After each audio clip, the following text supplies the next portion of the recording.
Good morning, Bobby. How are you doing? Nice to have you here. Good to see you.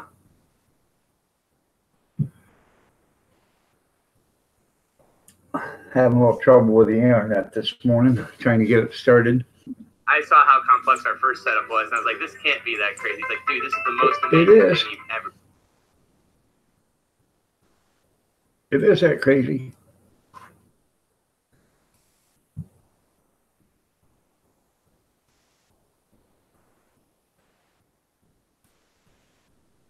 Good morning. Good morning.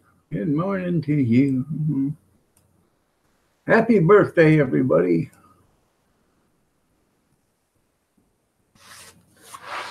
I got up like, I don't know, 8 after 6, somewhere around there. Come out here, of course, turned on the computer and no internet. Thank you, Frontier, for being so reliable. So I spent the better part of 15 minutes getting everything started up. Had to crank it up, kick start it, choke it, ether it. Once I got her to cough a couple of times after she spun around, I knew I could get her to start. So, but that's how it is. First your money, then your clothes. Where it goes, nobody knows. So,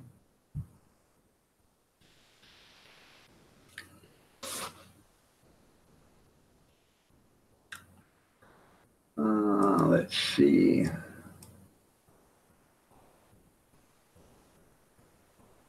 We have 3 people in here right now. Well, it's still early. I have to check my Gmail. Fired off a letter to, or an email out to YouTube last night. I want to see if they responded. They probably won't respond to my letter as quick as they will some crybabies, but it's okay. Yeah, my widow feelings. Oh.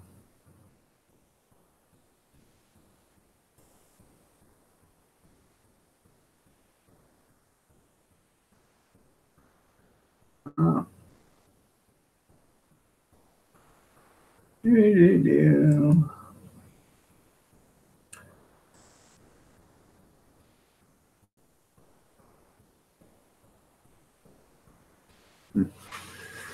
Damn.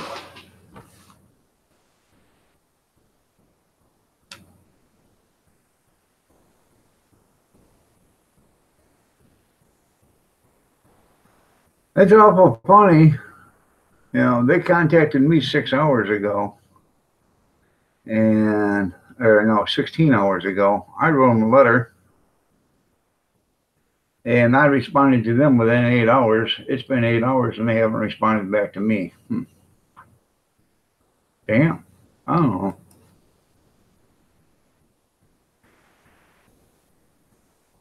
Yeah, I had to kickstart the internet there, Bobby.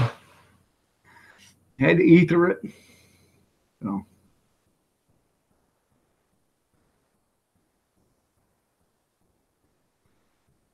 For a while, I thought it was one of them crappy old bikes, you know, like a Royal Enfield or something like that, them pieces of junk that hardly run. And you know which ones they are, the Royal Enfields, junky ass foreign bikes. Um, they run half the time they don't run, and when they do run, they run half. That's how the internet is. It should be just nicknamed Royal Enfield. Well, good morning, Carolyn. Want to be free? How are you doing? You're looking lovely to you and to Bobby and to me. I see Carolyn. I see Bobby. Good morning. Good morning. Good morning. Good morning.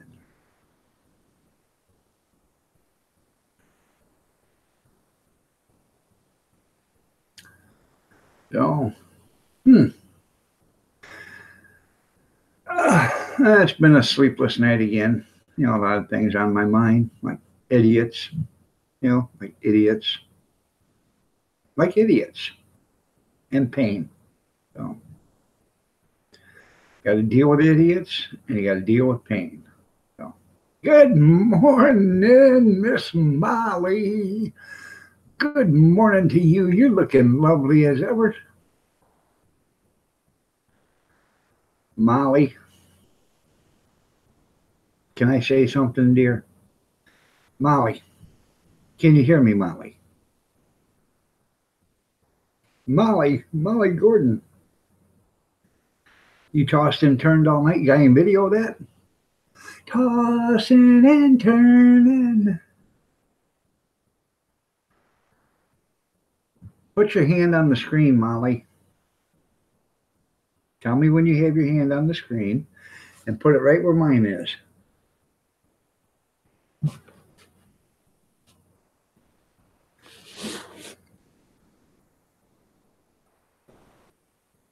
Got it there?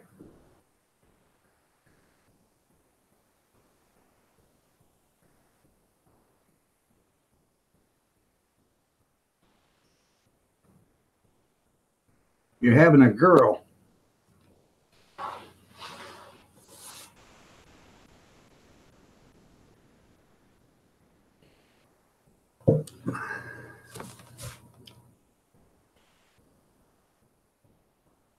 You heard it here first, folks. She's having a girl.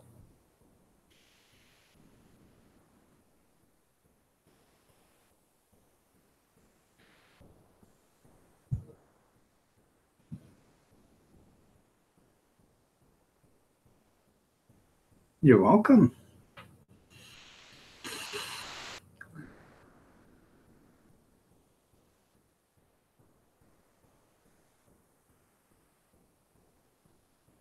You're having stress and anxiety, Carolyn.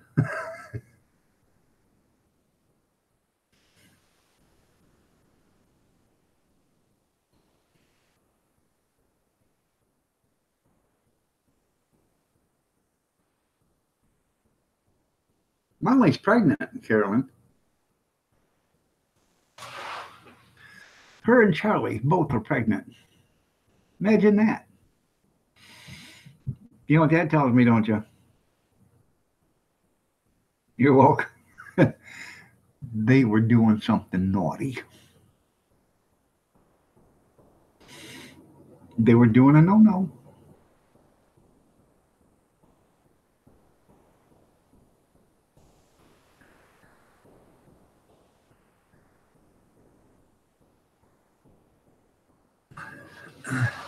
You know, they know what causes that stuff there, Molly. Something in the air. Your legs.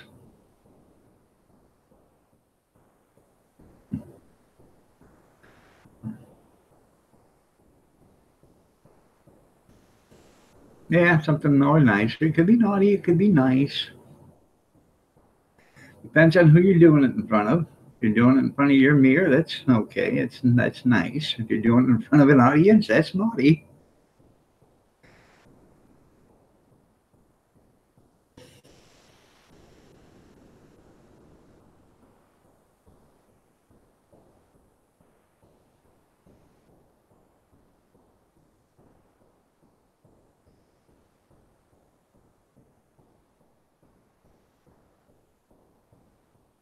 How you look at it, that's right.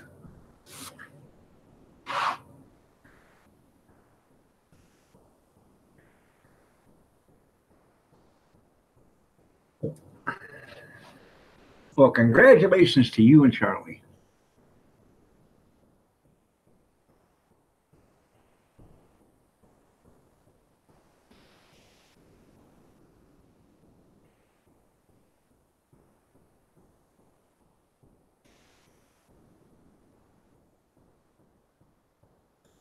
Hey, Bobby and Tammy don't know it yet, but they're going to have a baby too.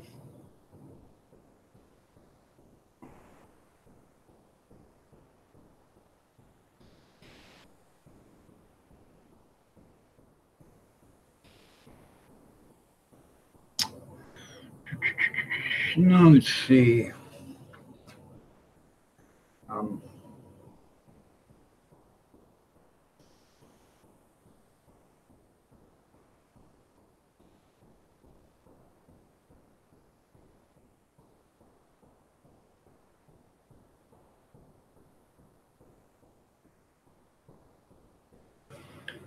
I'm thinking the baby is due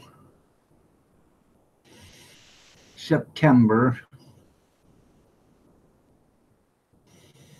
No. You say September 14th, but I'm thinking more closer to Labor Day, Molly.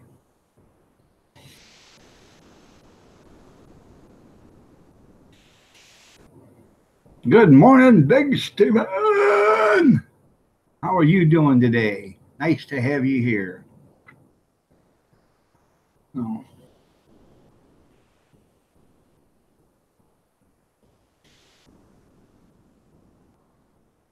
Just write that down. Write it down that I write it down someplace. Say, dog said I'm going to have a girl, and it's going to be born around Labor Day. I'm not saying on Labor Day, but around that time period, and whatever Labor Day is, 5th, 6th, 7th, somewhere around there.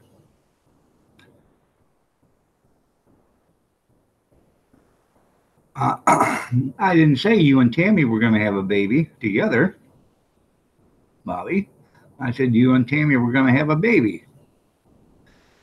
Now, you've got all them cats running around, and you got Cade with his girlfriend. So I'm assuming within the next 10 years, Bobby, you're going to have a baby running around that house. Either going to be a kitten or a little Cadian. Good morning there, Kevin.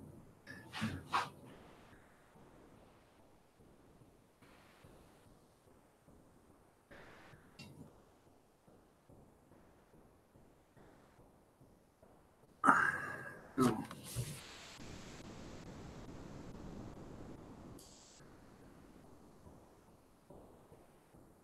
Kevin, did you hear the good news? Molly Gordon's pregnant. So is Charlie Gordon. They're both pregnant.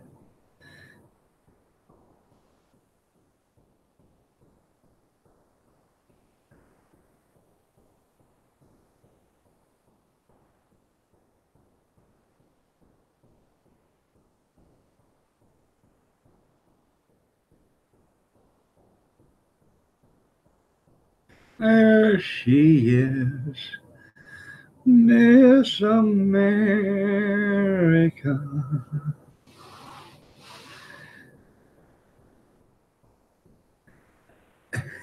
When the wind blows, that's funny. Oh, God. Yeah, you look like you're pregnant, too. Big C's having a baby elephant. Ask him, he'll show you the trunk. Ba-dum-bum. Oh. For those that haven't heard, I fired off an email last night to YouTube management. I haven't heard back from them yet. So, and in my letter, I will read you my letter because that's the kind of guy that I am. Yeah, she's pregnant. Takes 2 years to have an elephant. I know. Okay. This is what the letter said.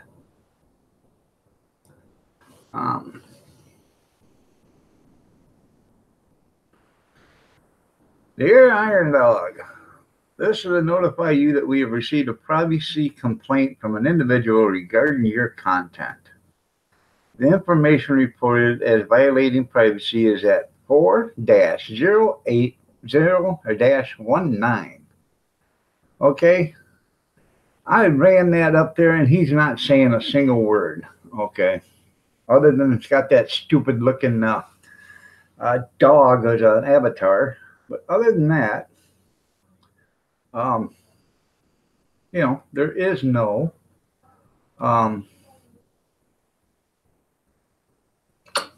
privacy. He's not saying nothing, so I'm not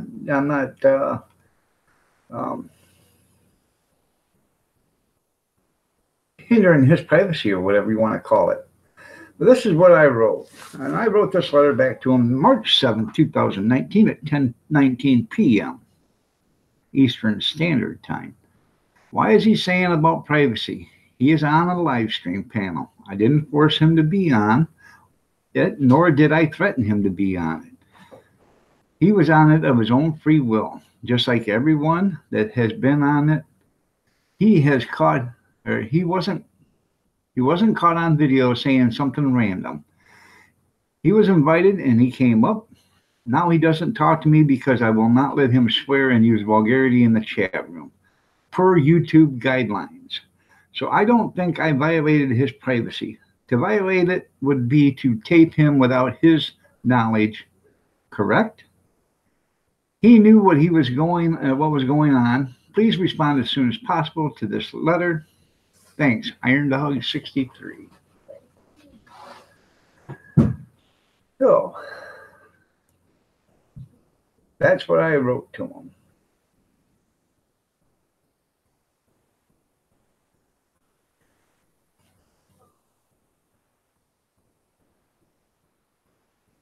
Pregnant with a bucket chicken, yeah, that's right. Nothing says finger licking like a bucket of chicken. Mm-hmm.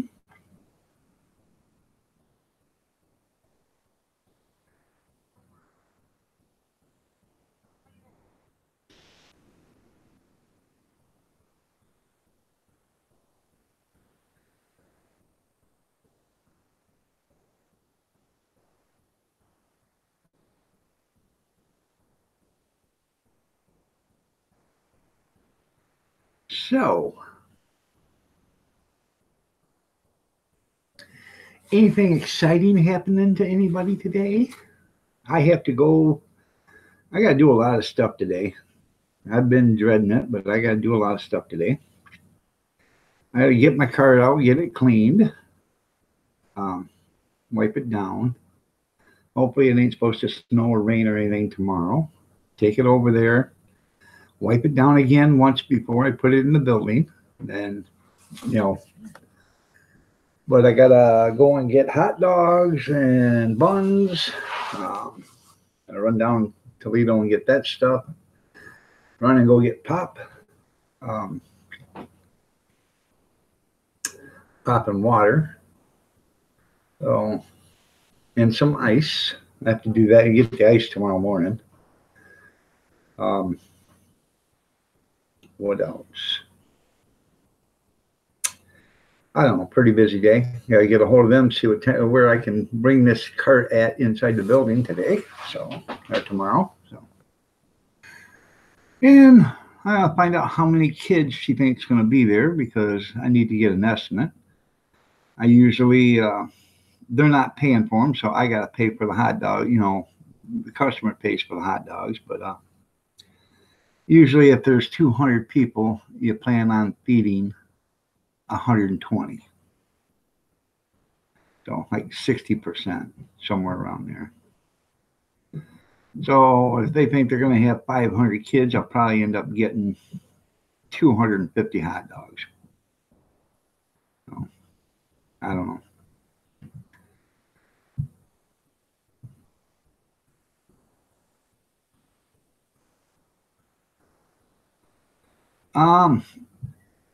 It very well could be.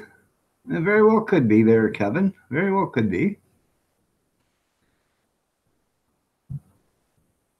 Or gold sucker.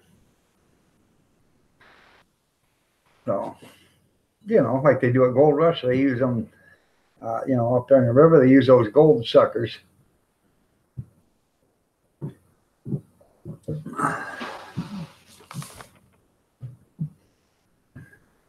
So,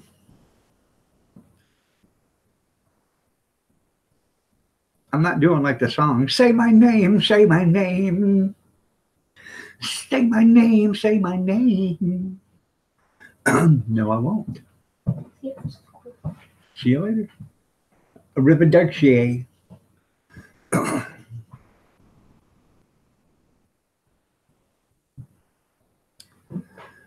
Yep.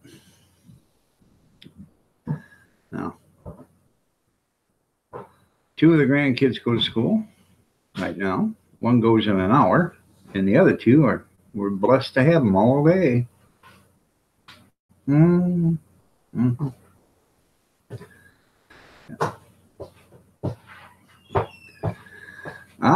Most likely. I ain't saying that's what happened, but that's probably what happened. Um,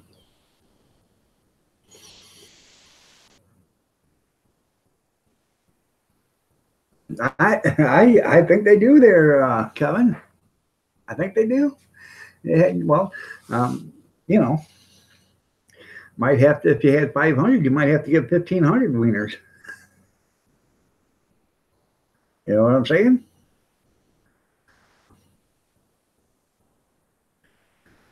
Well, no, because he doesn't like rice roni because it's a San Francisco treat. Yep. So I don't know, people. What is this world coming to? I haven't even been on Facebook yet this morning because I couldn't get my internet up and running. So I don't even know what's happened. You know, because I do get my news from Facebook. So. Nope, I've never even been to California because California is a place you had to be. So they molded up the truck and they moved to Beverly Hills, that is. Home of lawn gardening and cleaning swimming pools.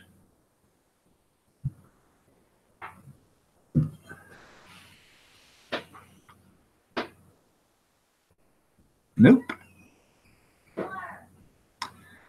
I don't want to go to California.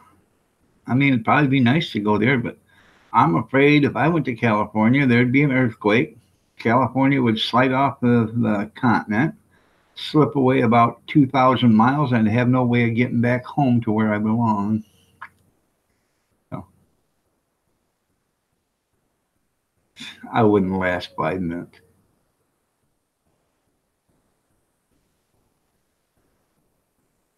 Huh.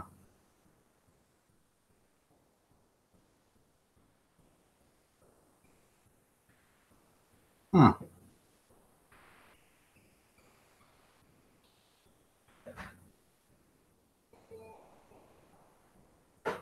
Who's here? Why? Why is Harley crying? When Cody woke me up, he left the room and she woke up.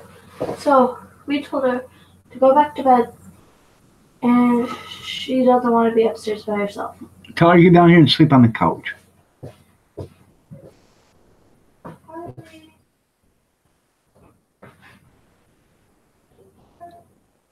No, no, no. I just hate to be.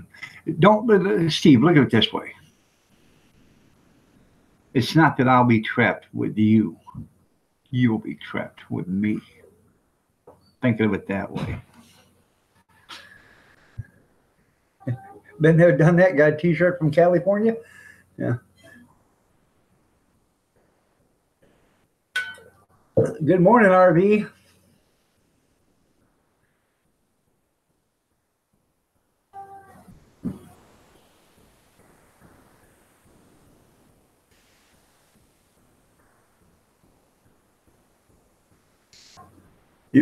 You better get out here to your bus there, Kirsten.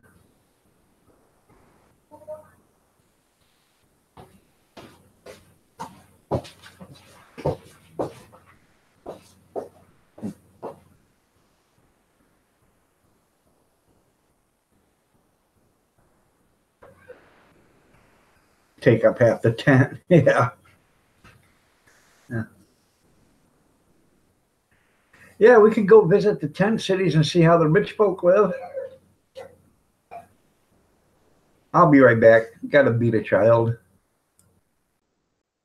No, I gotta find out what's wrong with her.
Sorry about that.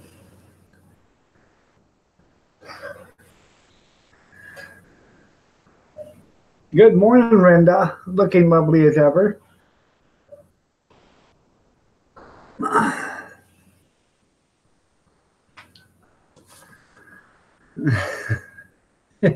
Yeah, there's some left. Yeah. Reminded every time you sit at the bar. Happiness. Yeah. Yeah.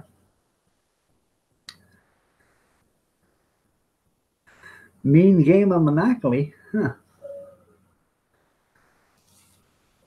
Speaking of Christy, I don't know where she's at. I never seen anybody speak of Christy. Maybe because he said Blue Moon. Hell, I don't know. Um, yeah. She's crying because she wants her bigger sister. Her bigger sister's at school. Oh, I don't know. I think it's time for some duct tape and Benadryl. Of course, y'all know I'm kidding, right? Or am I? Yeah. My youngest, Kurt, his mom was going to the store. He didn't want to sit home. He wanted to go to the store. And she said, no, I'm going by myself. He said, Mom, but every time you're in here, Dad gives me medicine to make me go to sleep. Oh, don't you think that went over like a lead balloon? I said, what? He gives me medicine to make me sleep. Well, she got mad at me, put him in the car, and away they went. He got in the cart, and he's in the shopping cart, in the grocery store, and they're buying stuff. And she takes him to the toy aisle. He picks up a toy and he puts it in the cart. He says, I was just kidding, Mom. I wanted to go shopping with you. And she looked right at him, grabbed the toy right out of the cart, put it back on the shelf, and said, really? And then left. Yeah.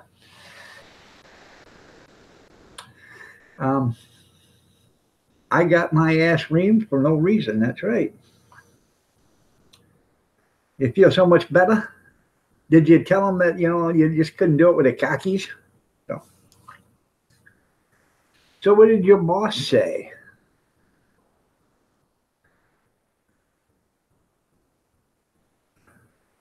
No, she's talking about a real boss, not Consuelo. Consuelo's just a make-believe boss.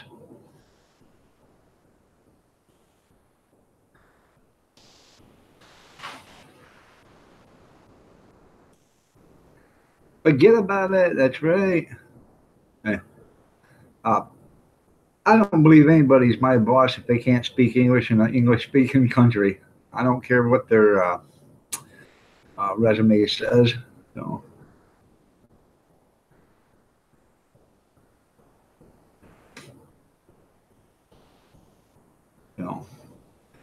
You know what I mean, Vern? So.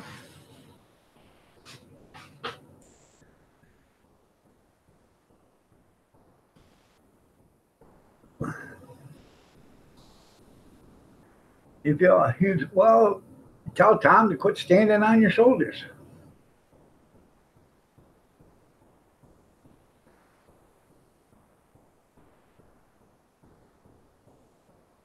Oh. Did Tom like his birthday last night?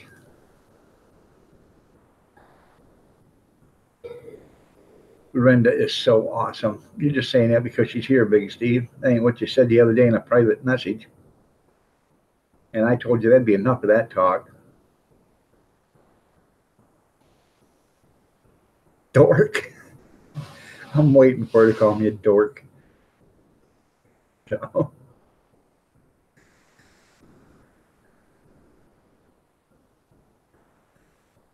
Who are you a supervisor of?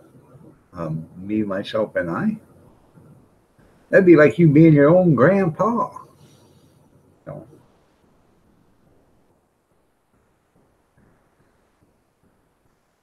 I know it is.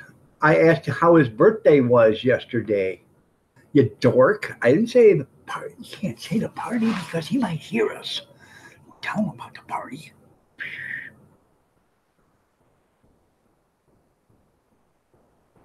I know you didn't say them things about her.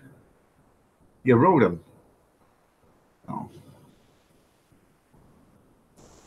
I'm just kidding, Linda. Big Steve thinks I did not. I said, how did Tom like it? We can rewind this if you'd like. I said, how did Tom like his birthday? The reason why I didn't say party is because if he was there, I didn't want him to know you had one for him if he didn't have it already. Huh. You didn't Dutch oven Tom last night, did you? I will rewatch it later. Yes, sir. In fact, uh,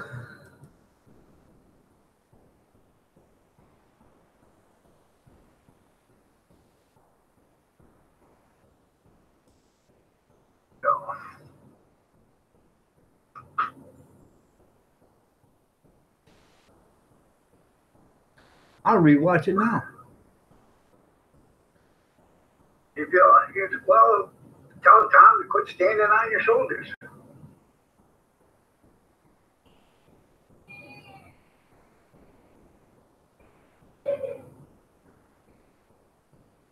The birthday last night. Oh, okay. Yeah.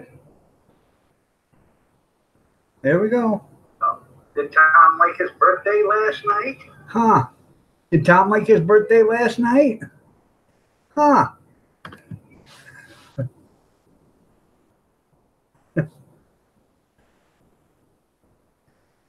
I like mine. He's driving.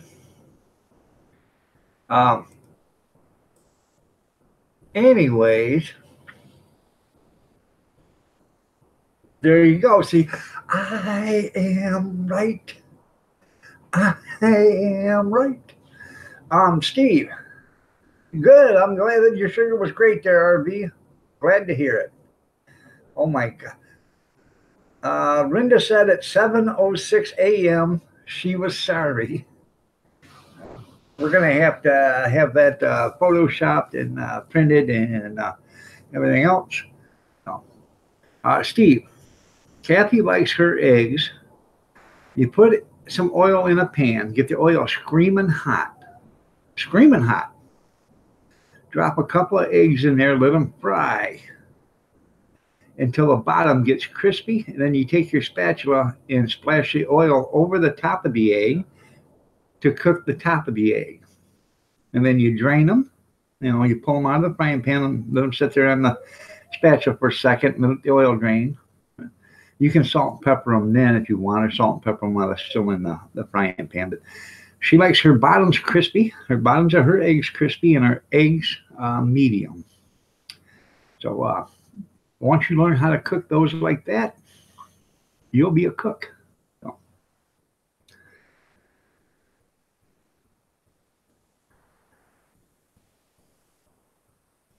RV, you've been a man around forever. Okay. Are you with me here, RV? There you go.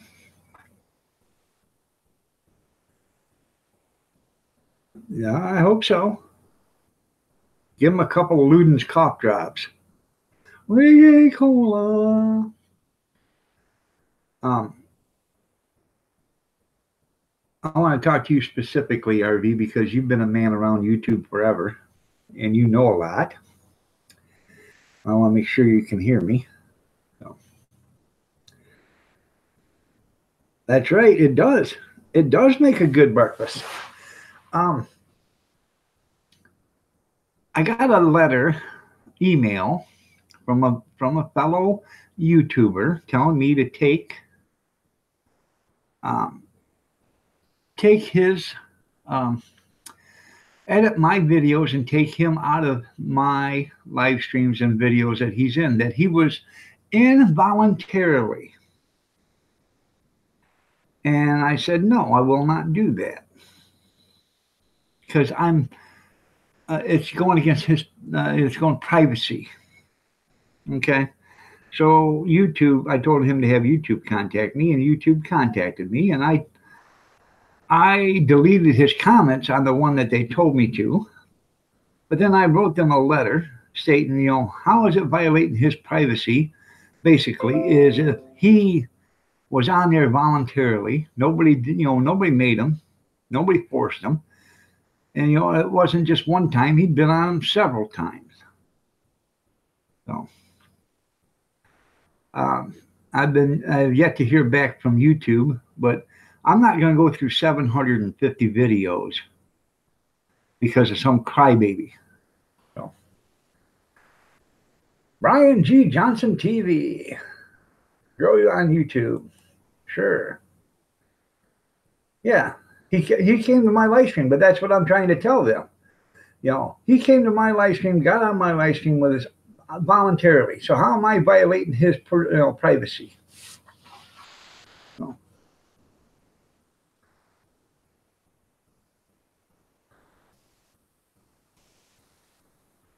No.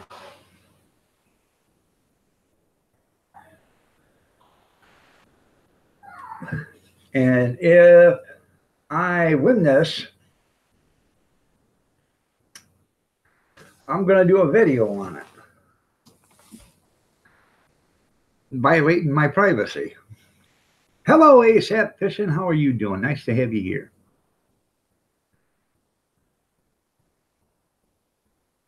That's what I'm trying to say. I didn't make him come up. I didn't force him. I didn't threaten him. I didn't do anything. He come up of his own accord and all free will. So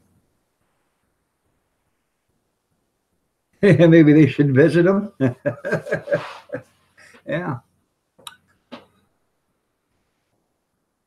Where's Whitney? Okay. You can take your daughter upstairs because she won't stop crying.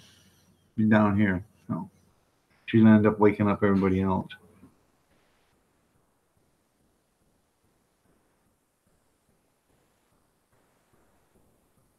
Yeah, say his name. Nope. Nope. I won't say his name. Well, maybe if I win that, I might say his name, but I don't know if I can do that because that might be them violating his privacy because he didn't come up with his own free accord. But Brenda says, hi, Junior. Kathy's still sleeping. She doesn't have to get up because the older kids went to school. The little ones didn't. So I get up because I have a audience that likes to see me every morning. I don't know if they like to see me, but they have nothing better to do other than breathe and drink coffee, so they want to see me. It's me, old Ozark John, having a great day in the Ozarks, just waiting for the old bear to start growling again. Make sure you got the coffee ready there, Ozark. Coffee and some bacon.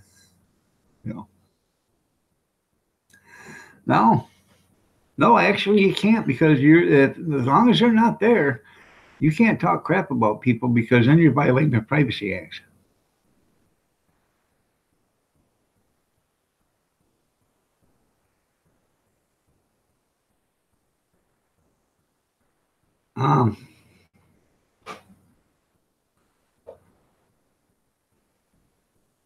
Now, I think when you do a tape recording over the phone or something, you have to let them know that you're being recorded. But as far as live streaming, the guy was on a live stream. He knows he was being recorded. So,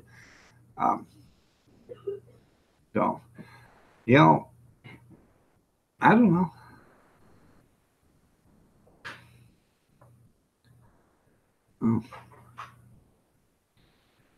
I just might have to start putting a disclaimer in the description box. By attending my live stream or enacting in any way in my live stream, by commenting, showing up in the video, you are giving consent. You're relinquishing all privacy. So, yeah, that's no fun. No. I know. You don't see me butt hurt, though. I got a crack in it, but it's not hurting. So, yeah. I have no idea. So, but I'm sure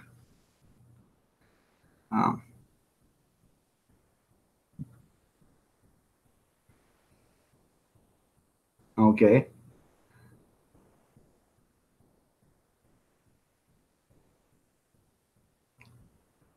And was there only one person needs? Yeah, but which one? The person that's doing the recording, or the one person that's being recorded?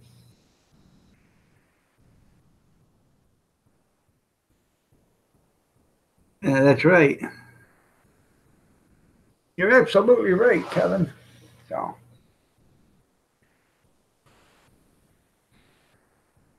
good morning, FFP. You're looking lovely as ever. How you doing, Howie?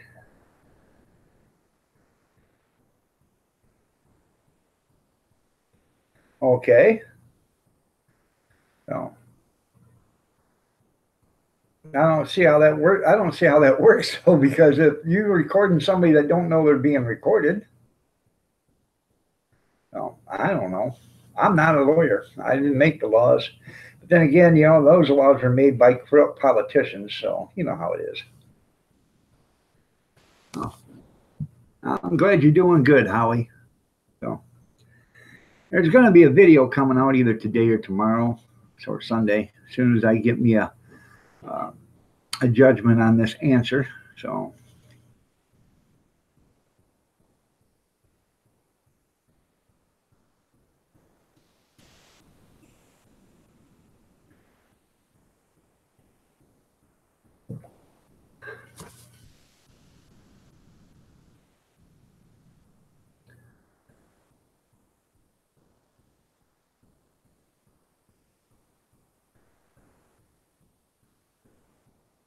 right.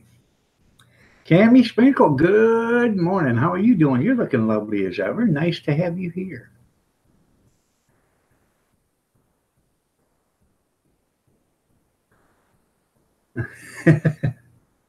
Really? Huh.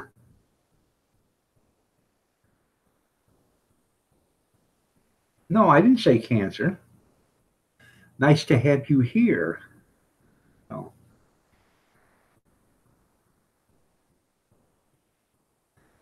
Yeah, you've got the old part right.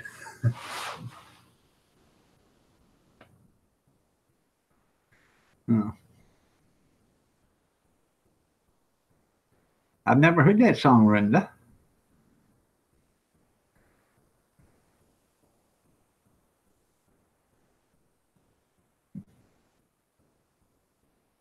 But as far as you being a bar of soap and want to slip up and hiney, that's totally up to you. Mm-hmm.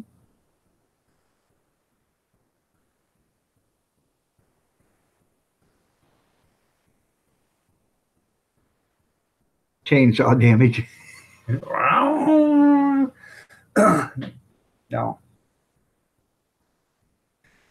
Um, if you guys think of it, say a prayer for Junkyard and his family. Um, Going through some. I, I didn't play jump rope. Uh, it's not Junkyard himself; it's his daughter. It's going through some medical problems, so I don't want to. That's totally up to him if he wants to, talk about it. But just keep them in your prayers. So.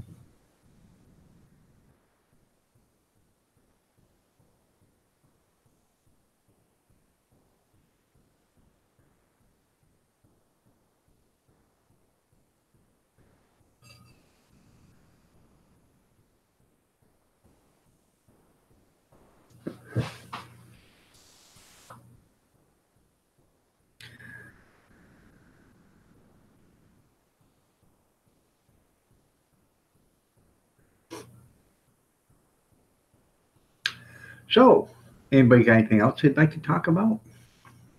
If not, it's going to be a long 3 hours. I can tell you that. So, uh, I'm still waiting.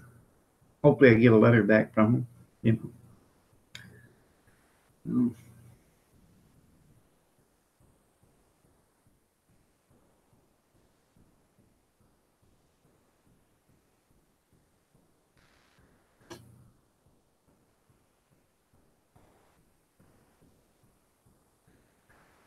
Well, see, I sent YouTube a reply letter, and I haven't gotten back yet. YouTube said I violated his privacy. Okay, he's got a complaint about his me violating his privacy. I didn't violate his privacy. He come up on his own free accord. I didn't violate nothing. And that's what I wrote him. I basically wrote him. The guy got mad because I will not let him swear and cuss in in the chat room. And it's not me, it's YouTube guidelines. Every time he says a bad word, YouTube blocks it. Well, he got mad and said, to hell with this, and he got upset and he left. And he thinks it's me, and it wasn't me, it was YouTube. Just because I got my settings at, entertainment and, for family, he thinks that, I should set it for adult. Well, I'm not setting it for adult. So, Aiden, how you doing? Nice to have you here.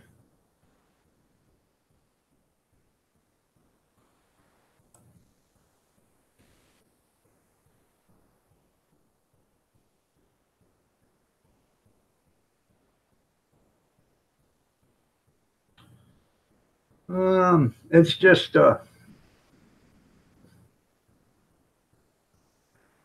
some stuff going on with YouTube. April 22nd, Earth Day. That's pretty cool.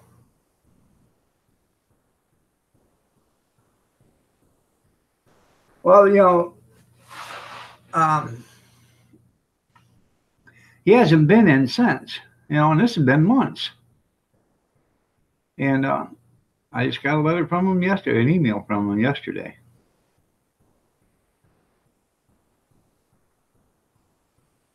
Right. So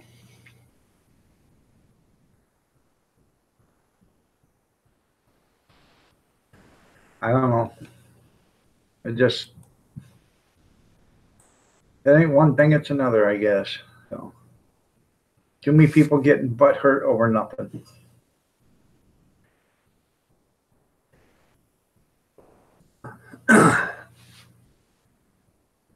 But it happens here lots of times.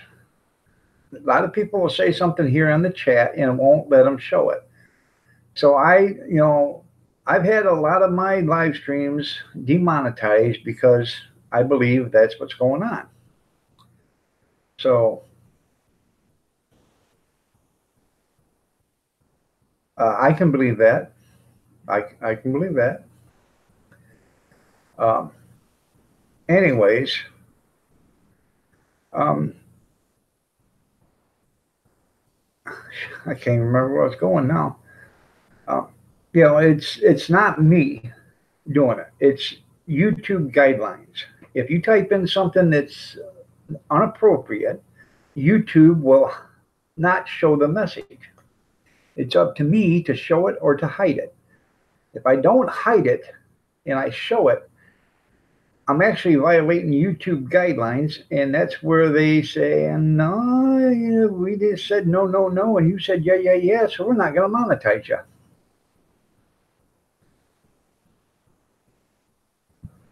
Right. I did RV. I did get I had a video that wasn't monetized. I had a yellow flag. I requested a review. I got an email a couple days later saying we manually reviewed your live stream and it is appropriate for all viewers. They don't manually review nothing until you get 1,000 views. I only had 100 views on it, and they did it. They manually reviewed it. So on the last night's stream, man, it's been yellow flagged already. All right, Brenda. Have a good day. Hope you feel better, Tom.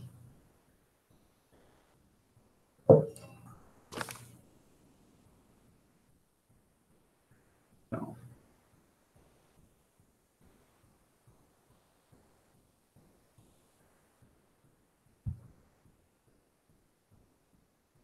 I don't know why Tom couldn't be on the live stream. No. No.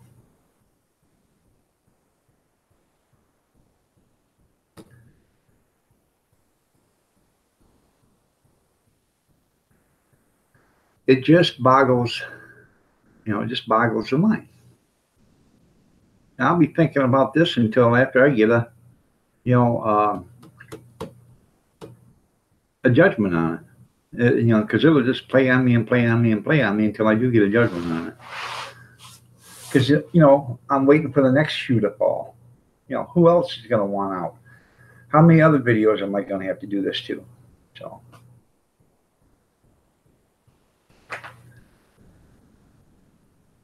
I don't know.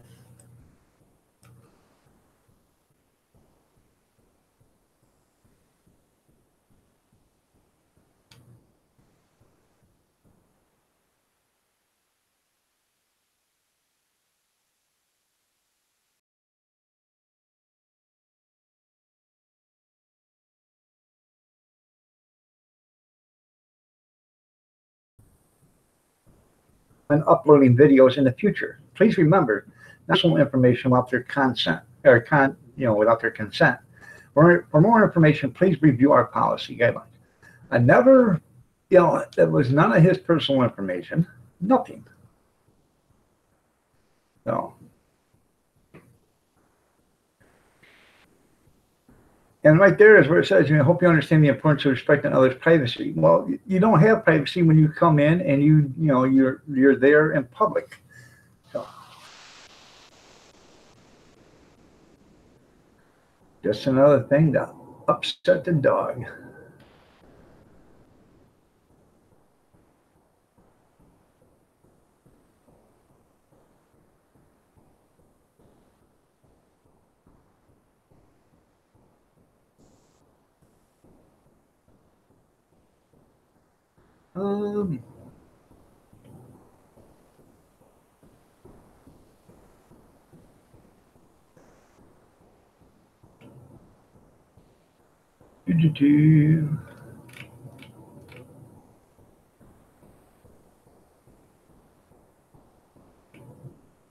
Trying to see.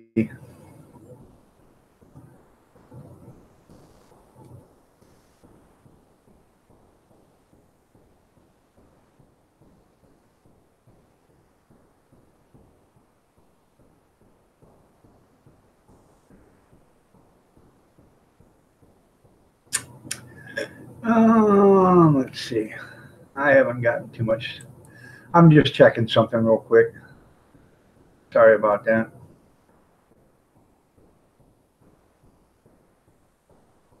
I haven't gotten a response yet. Yes, I can't show that there, RV, but yes, you're right. So I have. That's where like I've been telling you, they YouTube had a guideline. They wouldn't let you show that. So, but I understand what you're saying. If you didn't want, if you want, you couldn't see it, but RV said, sounds like the guy was a real P. P with the word Rick on the end of it. There you go. I hate it when stuff like that happens to good people because some guy changed his. You're right. Well, yeah, he went on a rant. Good morning there, Yankee. All right, get your chores done. That's okay.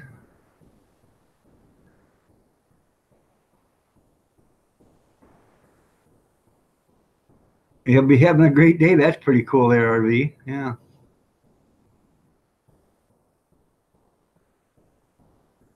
Yeah.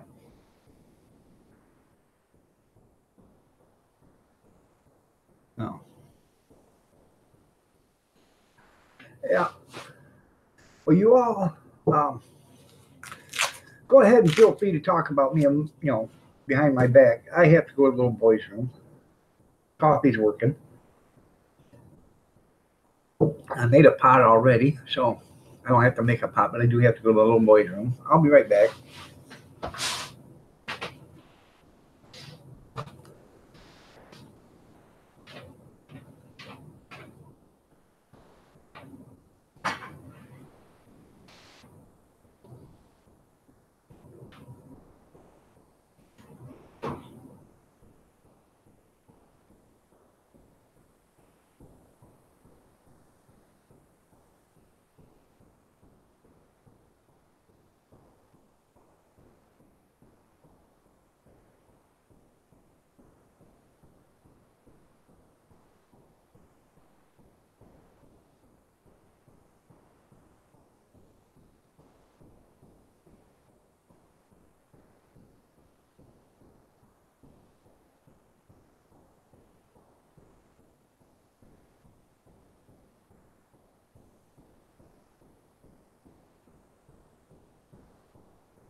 Oh, Vampira, good morning. How are you doing? Oh, nice to have you here. You're looking lovely as ever. Not too much information. There you go. Well, well-informed viewer is a well-informed viewer. So, oh, and Chihuahua's driving you crazy. Chihuahua.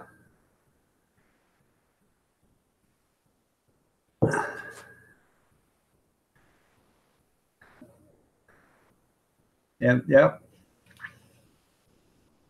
You would you would think so, RV, that they would think that, but they don't.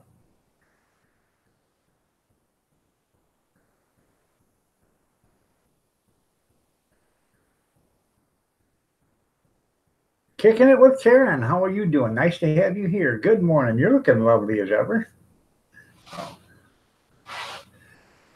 Um, Vampira, how are you feeling? Are you still here?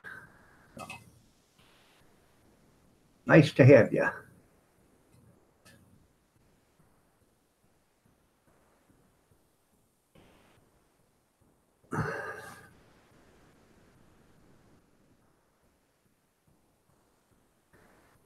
You have a, that's right. RV, Big Steve has a Chihuahua. You're going to stick with me? Well, I'm glad you're going to stick with me. I'm going to stick with you too, Bobby. Through thick and thin.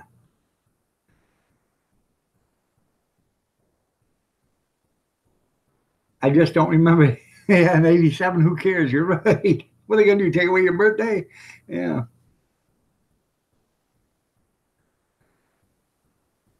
Well, that's pretty cool. How many students do you have, Karen?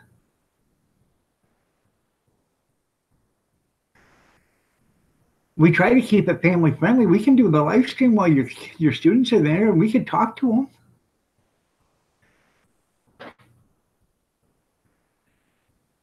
Yeah, just getting started at 51. You got 150 students.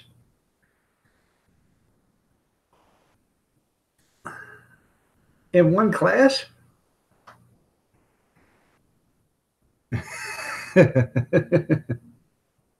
what do you teach, Karen?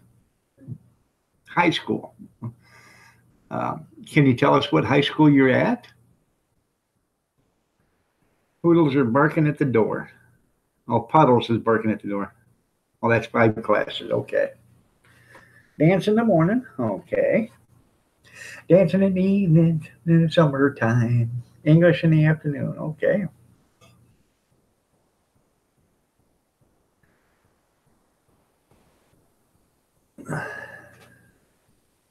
Well, that's pretty cool. If you notice, my English is not the best. So, but I try. So.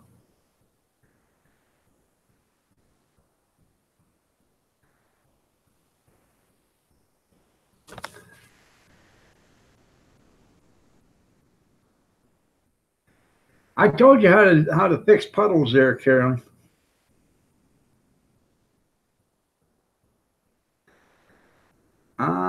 April 22nd. If I'm around there, FFP, I'll be glad to come up and say Happy Earth Day. Yeah, try that hot sauce thing. I'm telling you. Grab him by the tail, wipe it all over back there. And if it doesn't start to burn him, then he'll lick it. And when he licks it, he'll get the hell out of there. He won't come back. So. All right, that's pretty cool. Pretty cool. I don't need, yeah, you don't need to, that's fine. You don't have to tell us where you're at. That's pretty cool.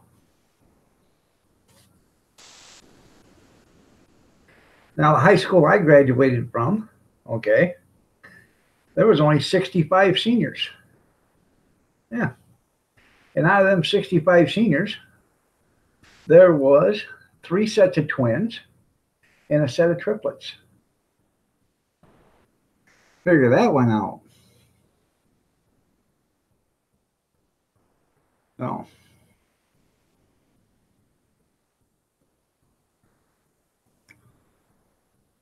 yeah, I'll share it on social media there, Howie. So,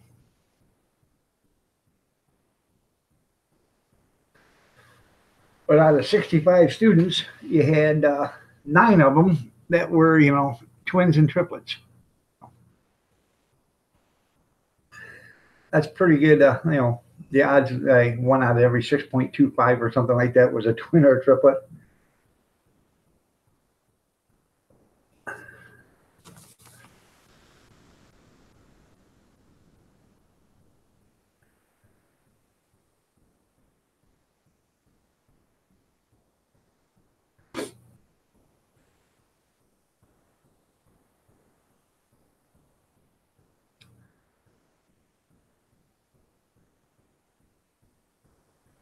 And he got kicked out of the 3rd grade for not shaving and parking in the. I understand.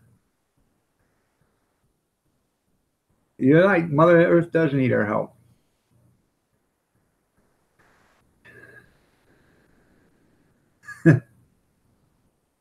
I would say something, but I'm not going to. How you put up with that many kids? Plenty of alcohol. I don't know. I have a hard time with 5 or 6 kids. I don't think I ever could have been a teacher. Um, no, my hat goes off to teachers because they are overworked and underpaid. So, Advil, Tylenol, ibuprofen. There you go. That's right. Because you need all 3 of them.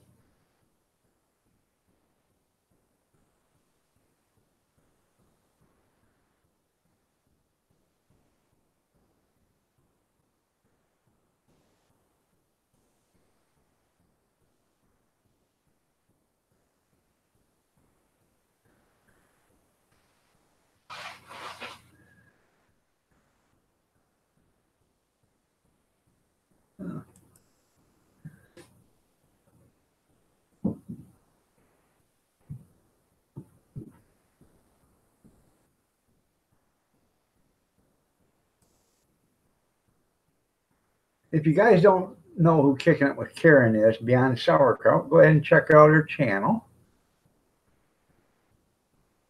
She's got a lot of good stuff. I got to start watching some of this stuff. Maybe I'll learn something. I'm going to have to watch this grinding episode. Because I just got me a new grinder, Carolyn. Or Karen, excuse me.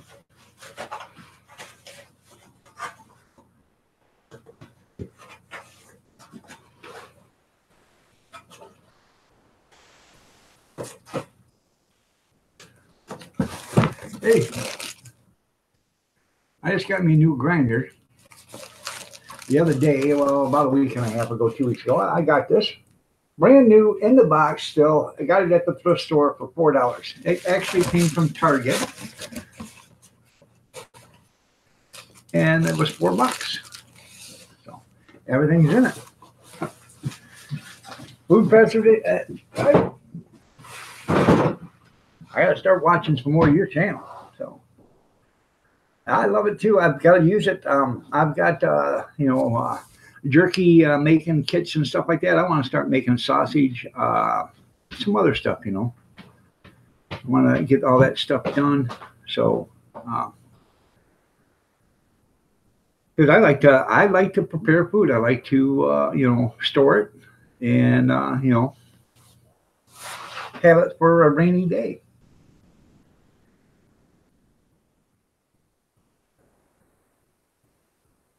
There you go.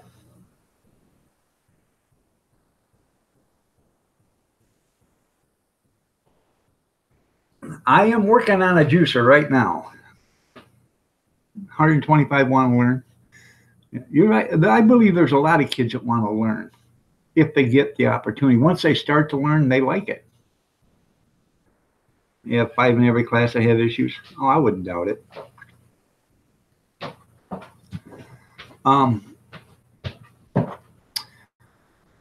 if I can buy a new juicer, like I bought, I can't show that, Karen, but I understand that. Karen says I'm a hard A double or A crooked letter. Okay. I can't show it because it violates the YouTube guidelines. So, but nothing against you, like I said before. It's just violates the YouTube guidelines. Won't let me say it, so or won't let me show it. So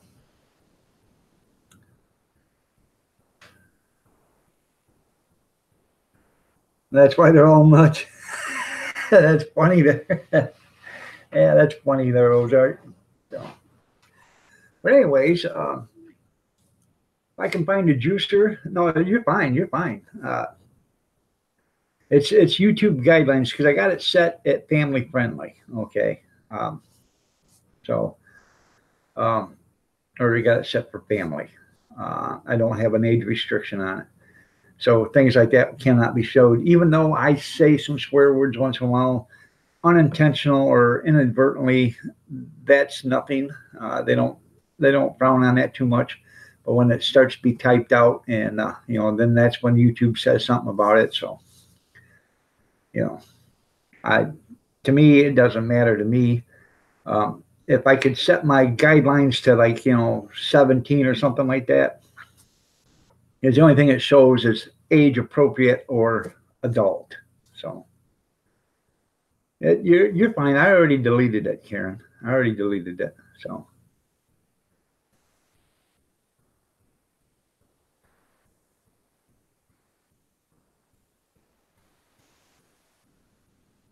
artificial intelligence, AI, probably, or algorithm.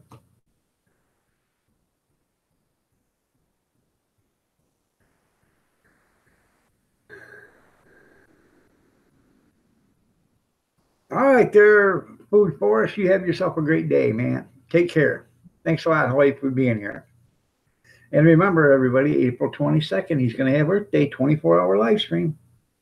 That'll be pretty cool.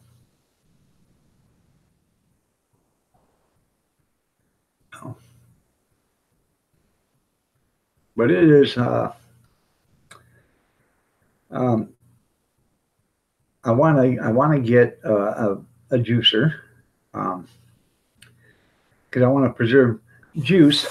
The other day, Karen, you might find this interesting. Last Saturday, I was at a food auction and I bought orange juice that was going to expire the next day, cartons of it. So I brought it home because it doesn't bother me if it goes over a few days or not. But I think if I go, we're going there again Saturday, and if they have any more orange juice that's going to expire in the next day or two that they sell cheap, I'm going to bring it home and I'm going to can it. I'm going to put it in jars and water bath can it and put it downstairs in the pantry because then it'll be good for another 2 years, So I think it'll be great. So you're welcome there, FFP.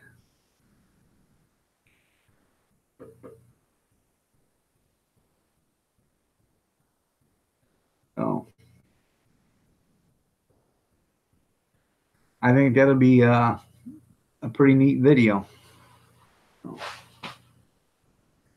I want to can milk too, but a lot of people say, yeah, milk has a different flavor when you can it. I buy the box milk that you can buy on the shelves, and I leave it downstairs just in case I need it. We buy regular milk to drink, but I always have milk down there too in case you run out. Yeah, I do too there, Ozark Combat Pay. But the box milk has got a different flavor to it, or the canned milk, and it actually tastes good in coffee for a creamer. Oh yeah, I got a 2013 applesauce in the refrigerator right now. I just opened. I got jars of that stuff. So yeah, it's good. But you're going to take something that's going to expire or is expiring, and you can it. You're going to give it a couple more years of life. So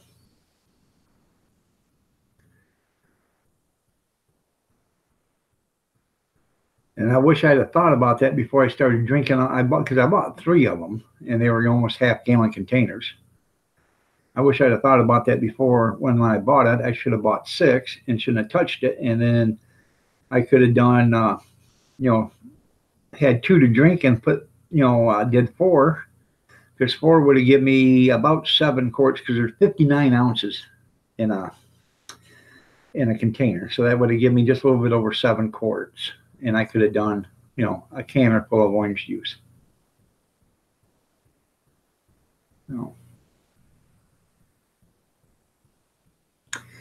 And it is, how you doing, Marie? Nice to have you here. Looking lovely as ever.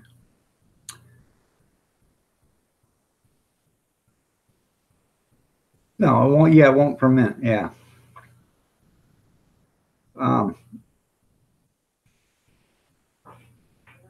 Minute Maid, that's what it was. So, Minute Maid orange juice. So it's a good brand.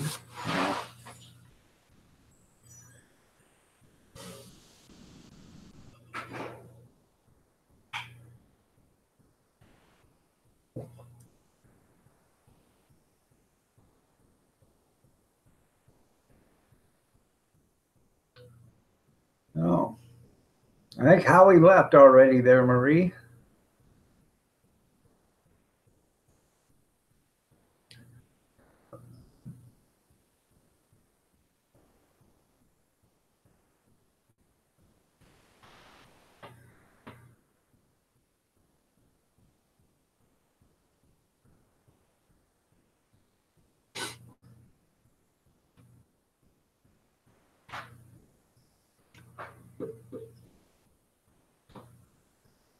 Anyways, I want to grind some of that. I have a couple of pork butts out there. I should bring them in, thaw them out, and grind that all up, make sausage out of it. I have casings and everything. Yeah.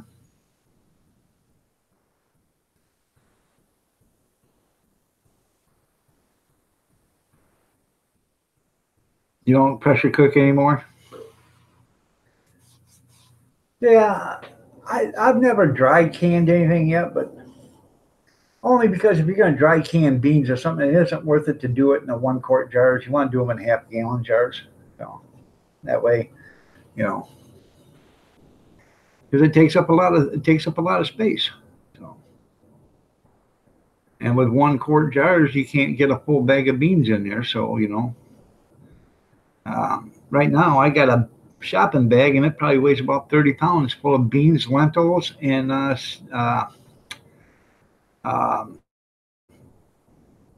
split peas.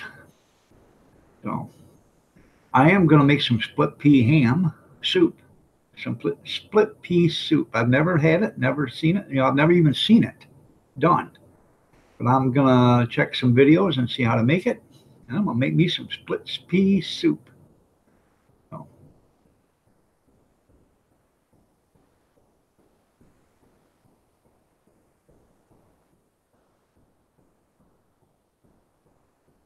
I got a bag of lentils. Maybe make some lentil soup. I have no idea.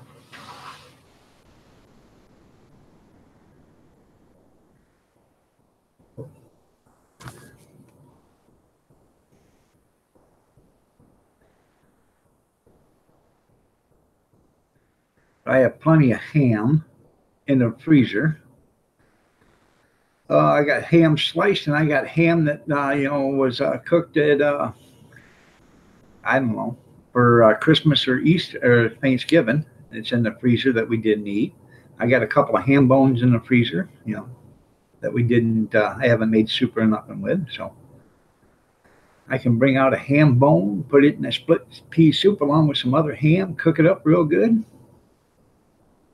Going for the hot sauce? There you go.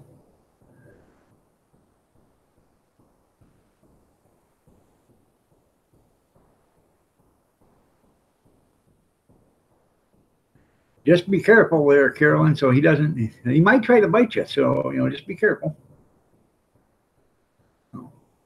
Actually, best thing to do is hold his head down on the floor, and then his butt will be up in the air, and then do it. Yeah. Good morning, Junkyard. How are you doing today? Nice to have you here. You're looking lovely as ever, Junk.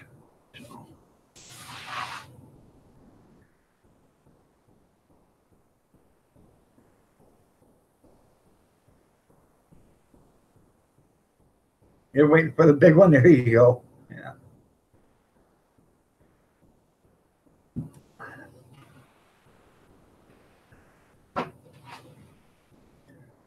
I don't blame you. I haven't got quite 10 ton. I got probably,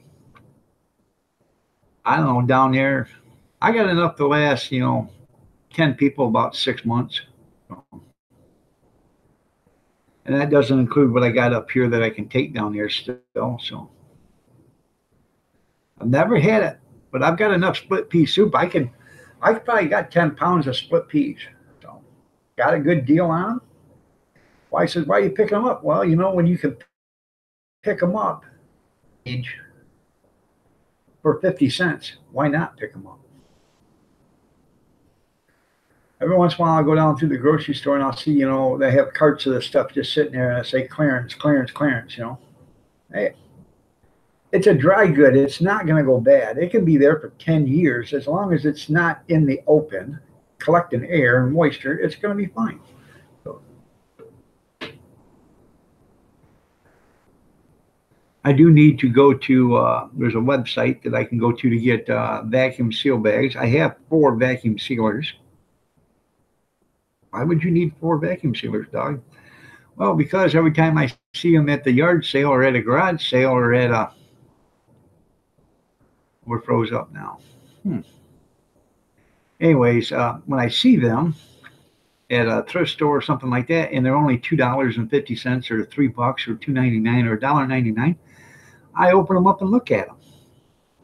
The first one I bought was $5, and it come with a scale. A bathroom scale, and it came with something else. What else was with it? Something else. Oh, a Coleman inflator, battery-powered inflator to inflate air mattresses, and it was $5. So I picked it up. And in the box that the food processor come in had 2 rolls of plastic bags, and that's the main reason why I buy them for $1.99 or $2.50 or $2.99. Is when you open them up, if there is a couple rolls of bags in there, it's well worth the money. Even if there's 1 roll of bag in there, it's worth the money because bags are expensive. So, all right, Kevin, have a great one, man. See you later.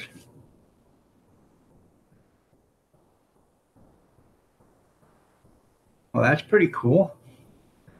You can tell me the name of the store there, RV Lucky, at irondog63gmail.com. So.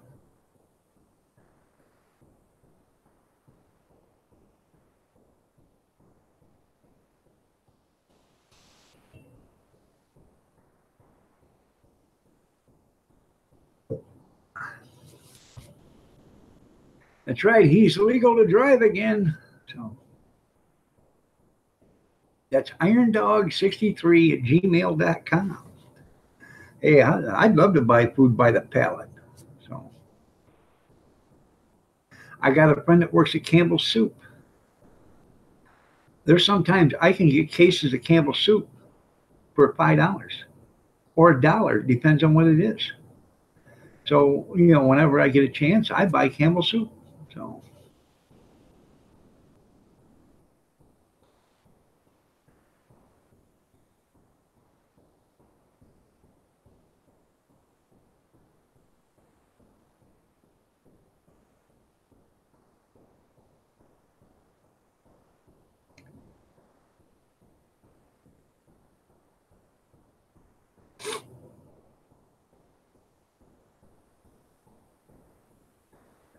I still have Campbell's Soup downstairs that I bought the last time. I bought it 2 years ago from her.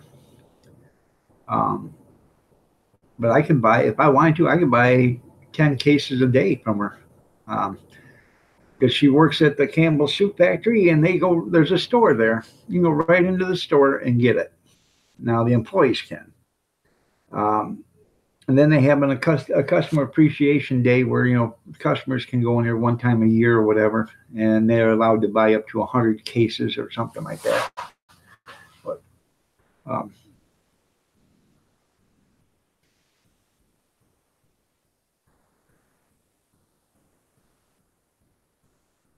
yep, the mislabeled, bent, or the slurry wasn't right.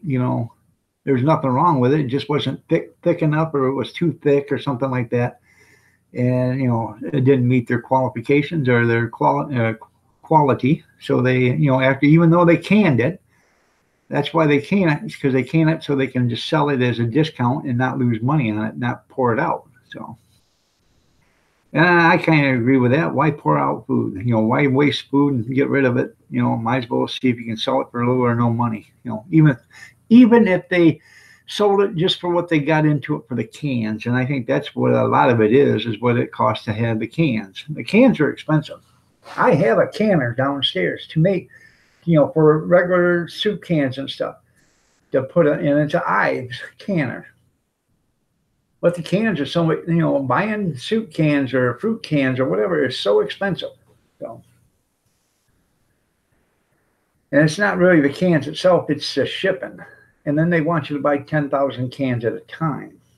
And you can't afford to do that. So,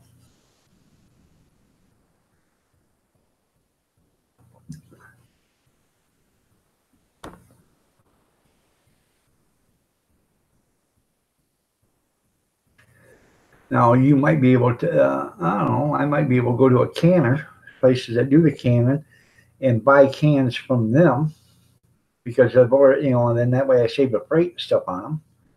Might be able to do that. I've never thought about that until just now, but we used to have a couple places that canned here in town, but they're no longer in business. So.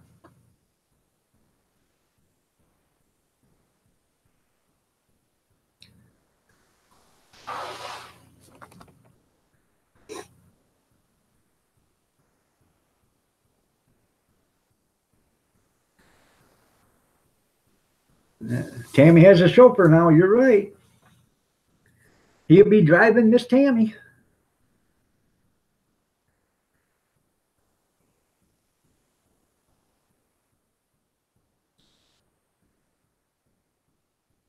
You're canned. There you go. Yeah.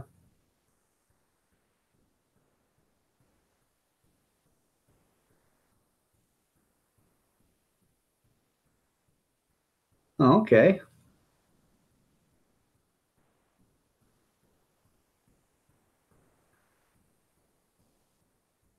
I'll have to check that.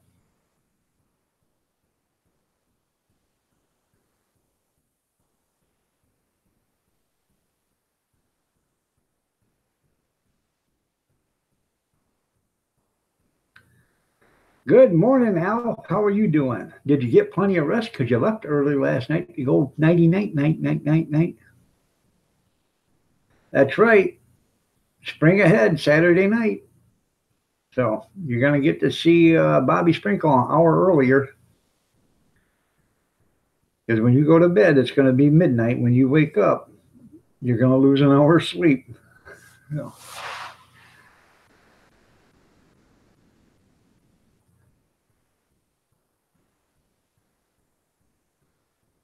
Who are you calling Four Eyes?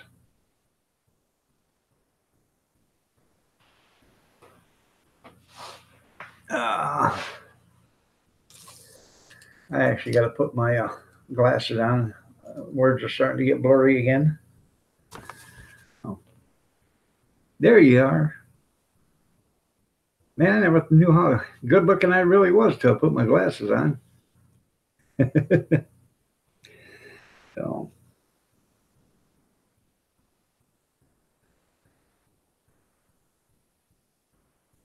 Good morning, Mr. Mock. Nice to have you here.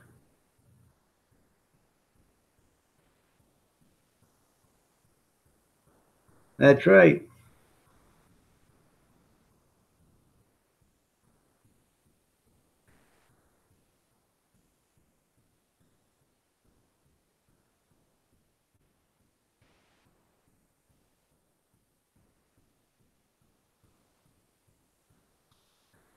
It's good to be here. Well, I'm glad you're here, and I'm glad your dad's okay. I read that. I'd have been a little upset too if I'd have got a message from my parents in the middle of the night or late at night, and then never or got a phone call but no message, and worry about them all night long trying to find them. I'd have been upset too. I don't blame you one bit. But it's a good thing he's okay.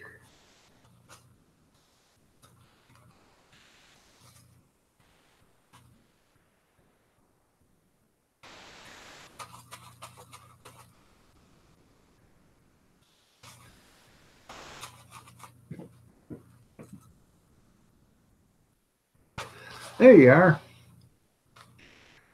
Now I cleaned them. Now you're even better looking. Jeez, I can't believe how handsome I am. Yeah, I know you wasn't happy. I could tell by the story. Oh.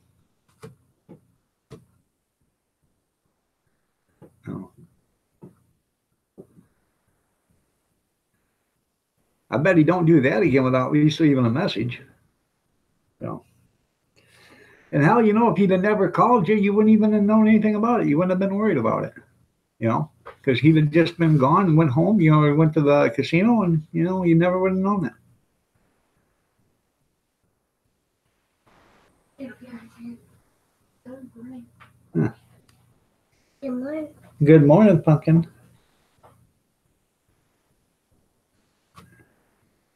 So he won't even take a treat, huh?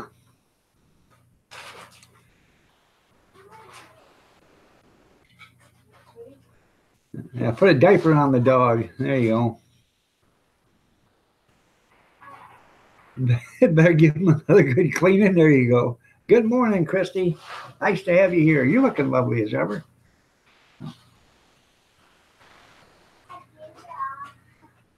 Well, Yankee, every time I clean them, I get better looking. So.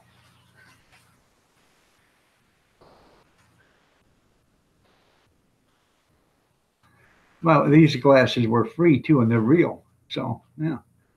They weren't actually free. They were in a bunch of stuff I bought for $20, but they are real glasses. They're glass glasses. So, yeah. Who would have thought that they would have worked for me? Yeah, I can see everything perfectly. Even though the eye doctor says I don't have any vision problems. I can't read right. I can't read font, small font. It's too blurry for me. Everything looks like it's got a shade, a shadow on it or whatever. So, but he said, your eyes are good enough to pass your driver's license. I'll never know, because I went and had my driver's license, and I sat right there in line to get my driver's license, and I walked up there, handed my stuff. They said, here, take a picture. They never tested my eyes or nothing. I couldn't believe it. Every other time I've had my eyes tested.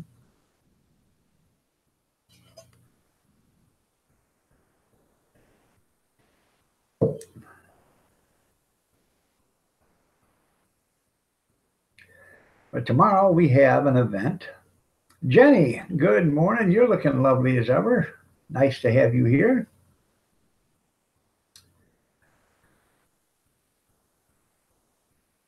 Tomorrow we have a hot dog event. They're having a kids thing or whatever at the mall. So we're going to go and do that tomorrow. I got a email. I read it yesterday on live stream. The people that I was supposed to do the craft show for in Onstead back in January, I hurt myself and couldn't do it.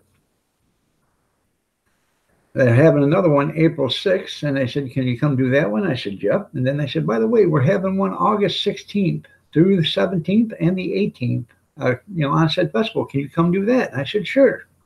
So. Yeah, they don't check nothing but money here. That's right. Oh, I can believe it.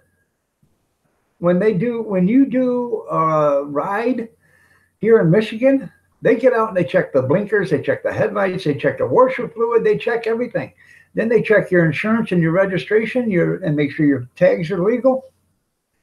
Everything. They even check underneath the seat to see if you got bottles or whatever that can roll out underneath your feet. Honestly, they do. Then they take you for a ride. But these people they're not state employees. These people are independent contractors that do driving schools. They also give you your driving test.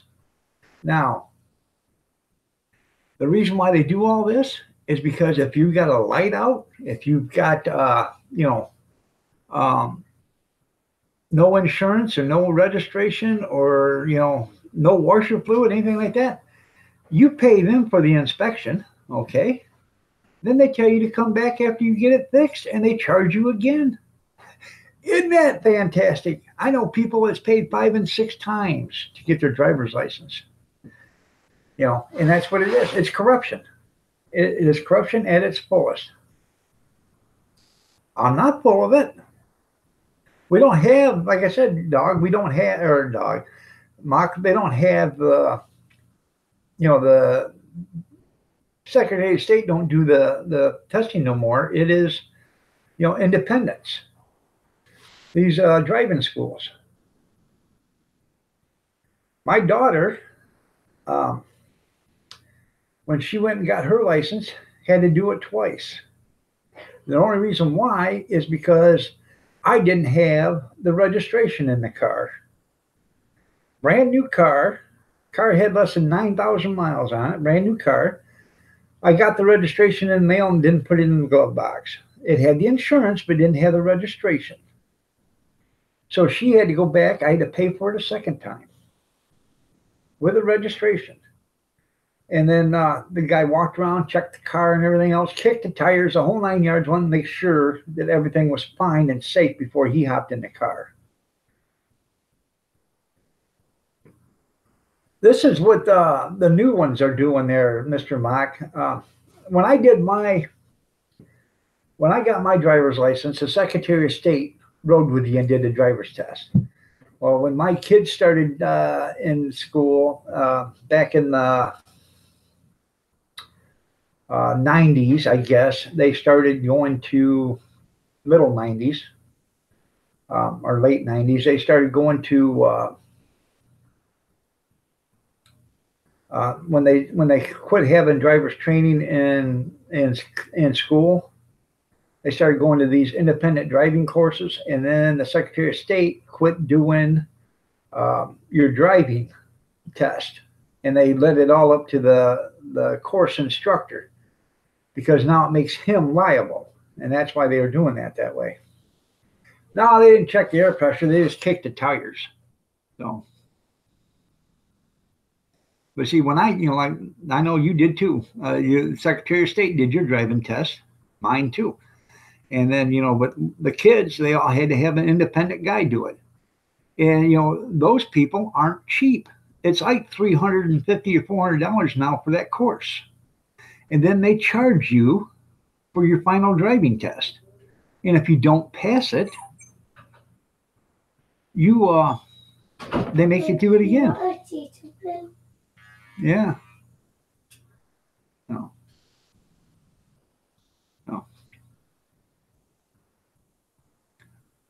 Ghost Riders, how are you doing? Nice to see you here this morning. Patrick, good morning. Nice to see you here. So, but that's how they do it here now. So,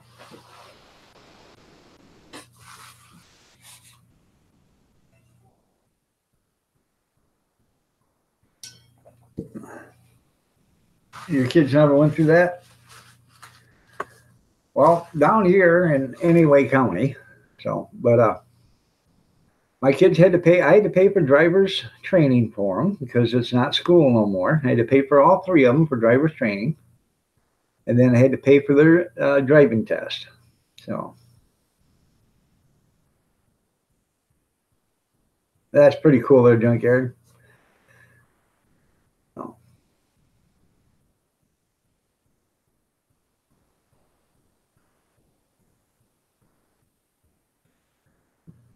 Um, what they do is you have to go to these classes, and then you got to do so many hours of driving, and then you have to do so many hours of driving with your parents or with a licensed driver, and it's all got to be documented. You got to document from point A to point B, how many miles they drove. Your youngest is 25. My youngest is 25 too, or 24 actually.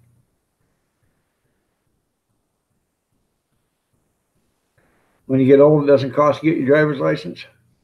But they had to do all that, and I don't know what it costs now to take the driver's training course, but I believe back then it was like $300 a piece. So then you got to pay for the final test, and if you don't pass the final test, you got to pay for it again. So it's just another way they can get more money. I do know the friend of hers, Kathy's friend. Her daughter went through the course and failed the driver's test.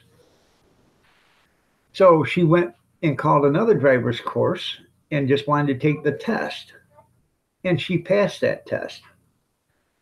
And with the same car and everything. The other driver of the other course failed the car. The other guy, and they never did anything to the car. They took the car over to the other one she called, and they made an appointment for the same afternoon and got one there, and they passed. And it's just, money. That's all it is.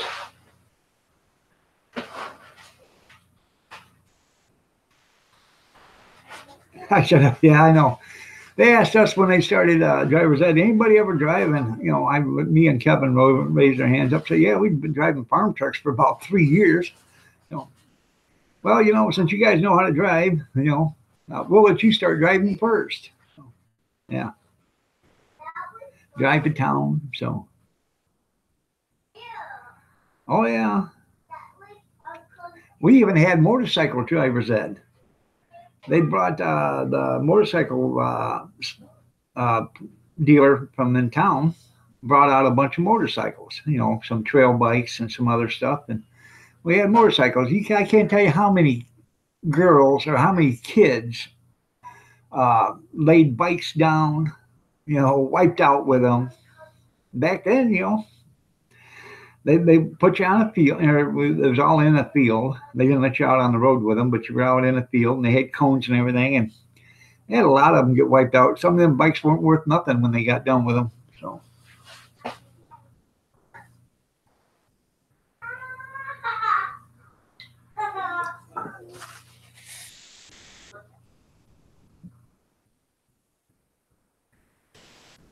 And they were all told, the guys were told, when they brought the motorcycles, they couldn't do wheelies because some of these guys have been riding bikes all their life, couldn't do wheelies or anything like that, or that would disqualify them. So, yeah.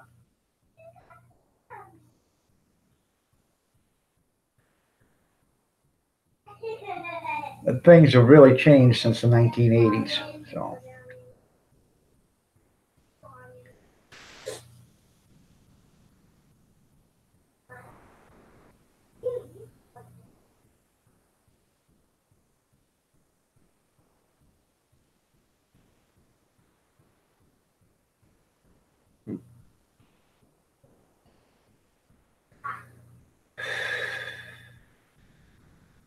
So, what do we want to talk about now?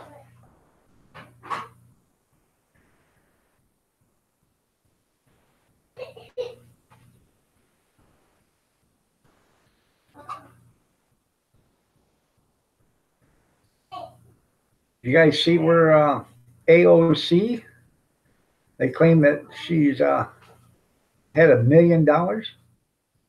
Yeah. Yeah, she's still sleeping.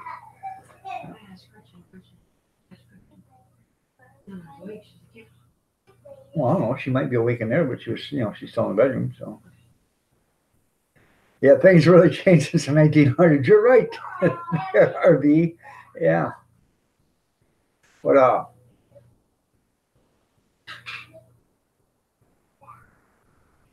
I know. I get a 5 o'clock shadow. I can shave at 6 o'clock in the morning. I get a 5 o'clock shadow by 6:30 a.m. They call that progress. Yeah.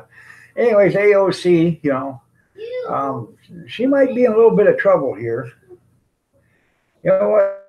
If she was doing the things that they say she was doing, maybe she should have shut her mouth and been, the little mouse in the back room that nobody ever seen. So.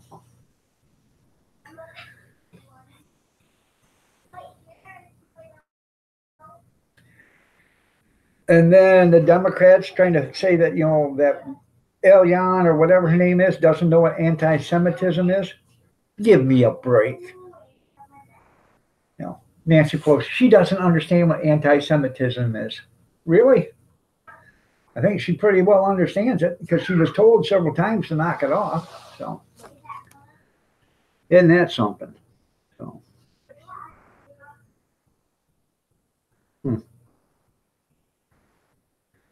But let somebody else from the other side say it and see what happens. They'll be all over that like stink on crap. So.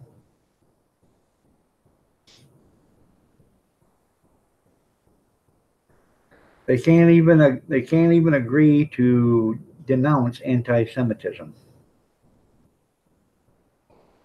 So.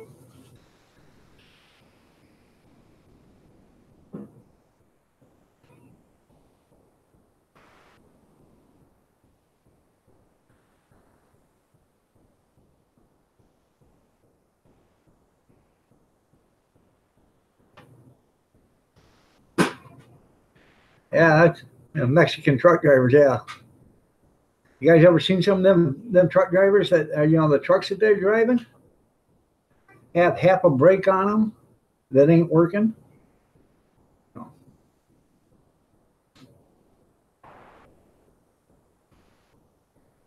You're right. There shouldn't be a Democrat and Republican Party. It should all be just who's ever best suited for the job, and put America first. Put the people first. They can't even agree to disagree. You're right. No, it's just, and the worst thing of it is they forgot that they work for us. They did that Eleanor, what, I can't even remember her name, but they had a reporter asking her questions, and she kept walking away from them. I, being the guy that I am, I looked right at her and said, "Hey, you work for me. I don't work for you. Stop and talk to me. I'm a taxpayer." Exactly what I would have said to her. They think they're above, high and mighty now because they're politicians and they don't have to listen to us. But they forgot that they do work for us.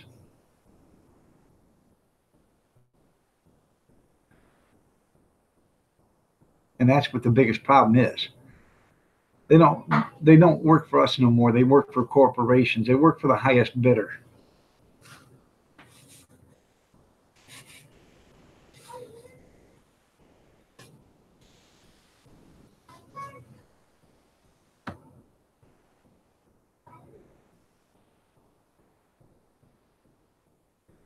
Somebody on Facebook wrote, I don't want to see the billionaires' tax, returns. I'd like to know how somebody that didn't have any money became a millionaire while in politics. Let's see their tax returns. That's the ones I want to see. So.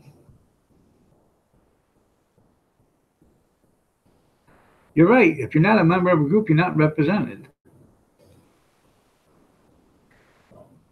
Ain't none of us represented. Unless you're, belong to a corporation, then that's where you get your representation from.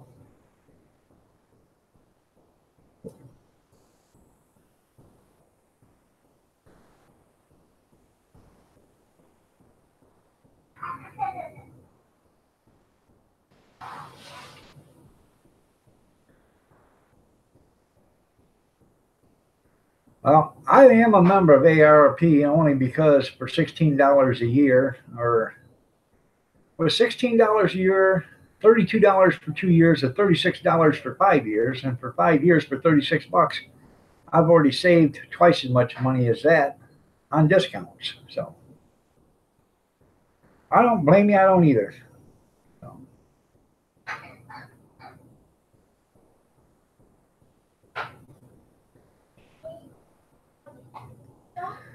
Well, hopefully you'll get it running there soon.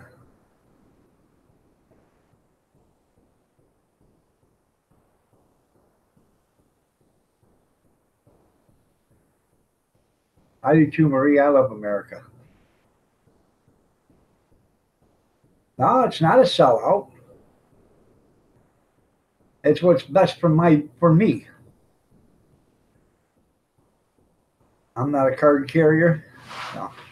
I have an ARP card, uh, but I don't subscribe to their the monthly subscription. I don't have that. I don't do it. I just use the card to get discounts, and the amount of discounts I can get with a card is way better than the money I pay them. So.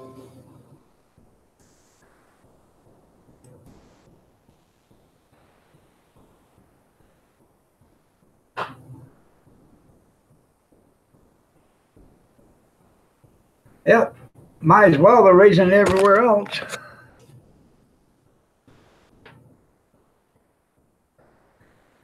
In Michigan, it's going to be $1.56.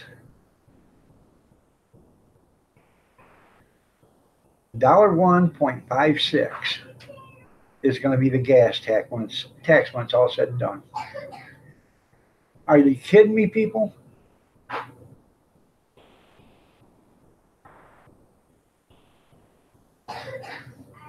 I probably spent $20. Yeah, they probably have. Oh. And that's the only reason why I done it is because I got a 5-year thing for $36. So.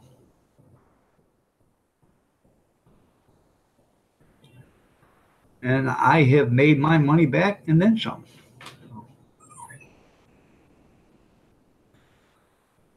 You're probably right there, Marie.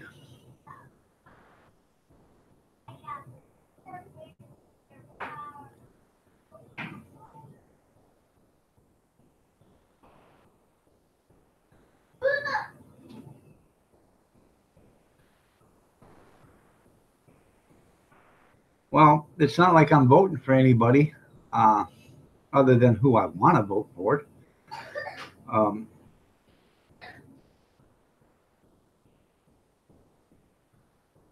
like I said, I just use it for the discounts. So if somebody told you, Grizz, you got a prescription card? If you got a prescription card that offers you a discount on your prescriptions, are you going to use it or not? Of course you're going to use it. You're going to save yourself money. That's no different than an ARP card.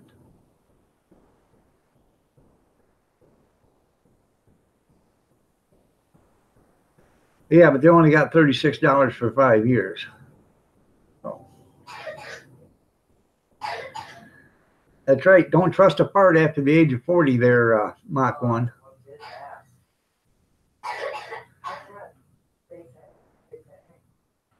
That's right. They can't buy keys. That's right. They're not buying me. Oh.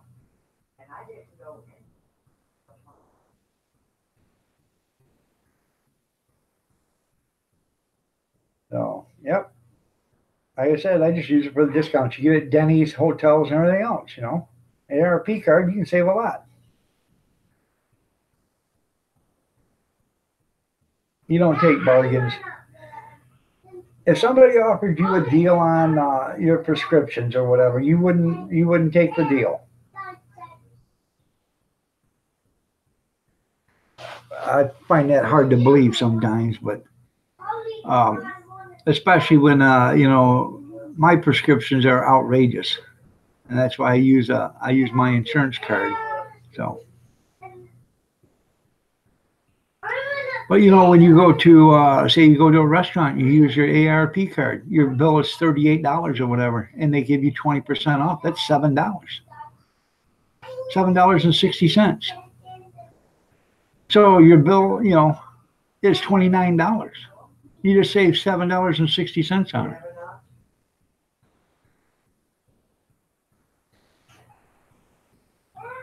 Or you go to a hotel or a motel, whatever you want to call it. And you save 20%. Well, 20% on a $150 a night room or a $100 a night room is a lot of money. It's $20 a night, especially if you're staying there 3 or 5 nights. If you stay there 5 nights at $20 a night, that's $100. That's right. Always look for a discount. I don't care, whatever, if it's they think they're buying my vote. They're not buying my vote. I vote the way I want to vote, for one thing.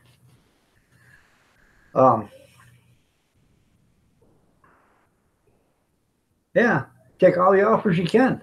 I got a prescription that is like $280. By the time it's all said and done, I get it for $6. But I'm supposed to get a shot. The shot is $1,858, and that's with all the discounts. I can't even afford that shot. So,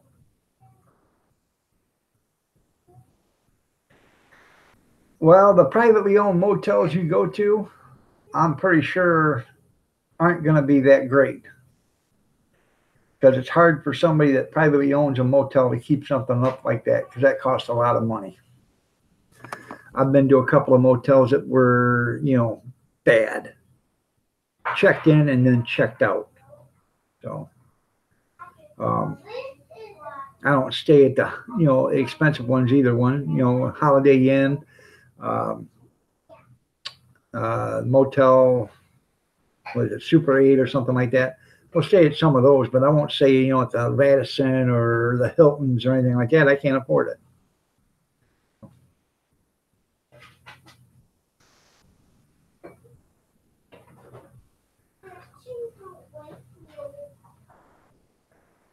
Well, you got a Harbor Freight Sawmill. You sold out to them.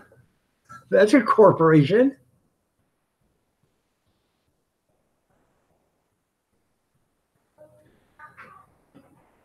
That's exactly right there, Mr. Mock. I voted for Democrats for years.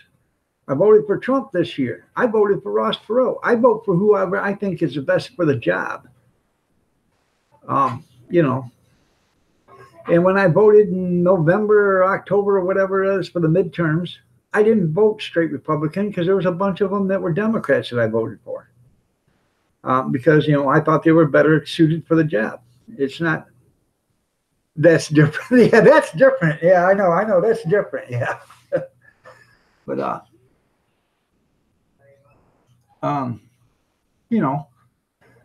it's not, I don't vote straight ticket all the time.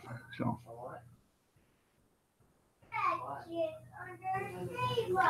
Yeah, bed and breakfasts are okay, but I just get this eerie feeling of waking up in somebody's house. You know what I mean? Oh. I know that, and what I tell people, Marie, that don't vote, if you don't vote, then you don't really have a say. People complain about Trump, or they complain about Hillary or whatever, and I said, did you vote? Nope. I said, then you have nothing to complain about. Whatever happens, happens. You have nothing to complain about. So, that's right. You can vote for who you want. You got that earthquake half-inch battery impact. How did that work there, Junkyard? Does it work good? You try it out?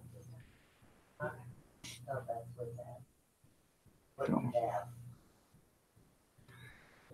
Tried on lug wrenches?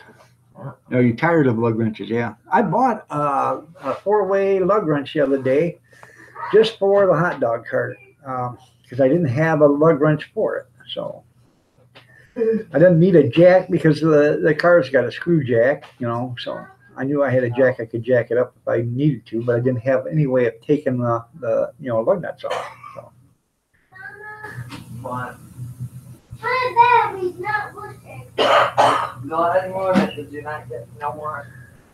If I don't vote, then that is a vote. Give me somebody to vote for. Yeah, buffoons. Well, you claim that you don't vote because the lesser of two evils. Well, or you don't like either one of them. Well, I'd vote for the lesser of two evils before I would not vote. Period. So.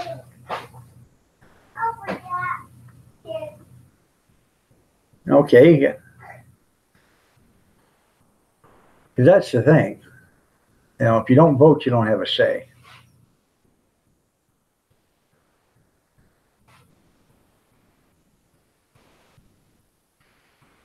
Speaking of that, junkyard, I had one of my videos going today, and it had the man mower too. Okay. And the first thing it says is, hey, if you want to shave your nuts. I thought, now wait a minute. They're putting this on a commercial, but they're saying stuff about, you know, you can't say on YouTube, but this is a commercial they're allowing. And it's got a guy shaving. Next thing you know, they don't show him, but they show him standing over a towel on the ground, you know, on the floor, and he's shaving and hair's falling, you know. And they're talking about manscaping around his testicles, you know, but they call them nuts. Then they show walnuts, you know. And then they show peach, you know, and it says you can shave your crack, your back, your sack, or it's even sensitive enough to shave your I can't remember what they called it, but you know, your ass. And I thought, you know, they complain about stuff being said on YouTube, but they allowed that commercial. That's pretty cool.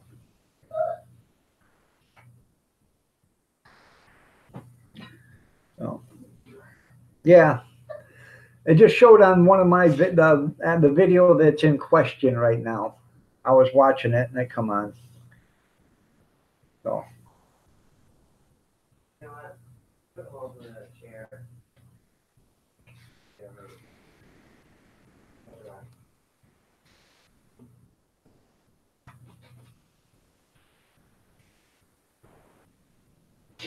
You're right. That's a kind of nutty commercial. You're absolutely right. Yeah, and you're right about the Electoral College too. People said, let's get rid of the Electoral College. And I said, no, that's all we need is New York and California. And then if you get Texas to, you know, swing one way and they follow suit with California and New York, nobody will ever be able to elect a president because those three states right there will elect one. So the other states will have no say. People say, well, because it's a majority. Well, you know, the majority should be legal voters. So.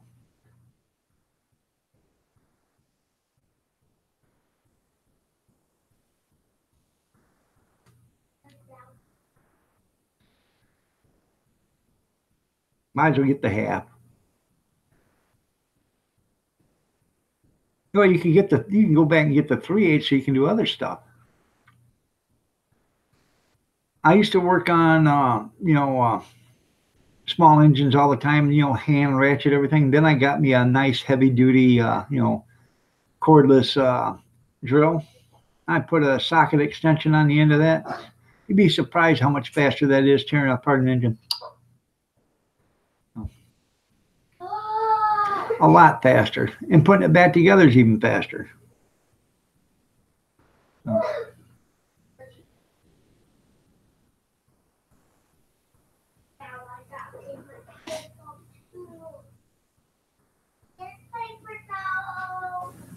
No.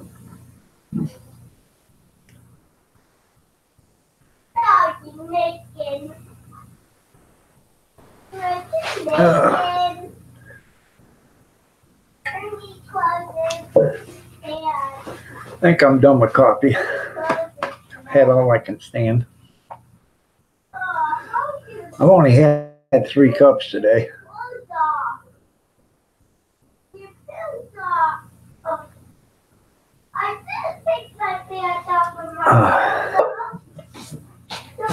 Yep.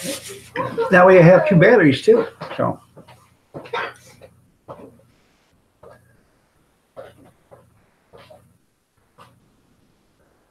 That's pretty cool.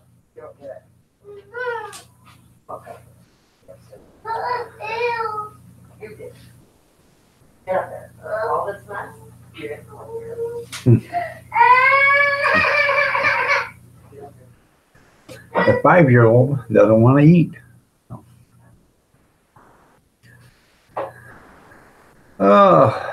So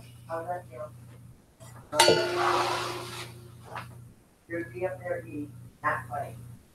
If you can't, guess what? So how much were those? You got them at Harbor Freight, didn't you? Put them in the dirty post. What you get for being a brat now?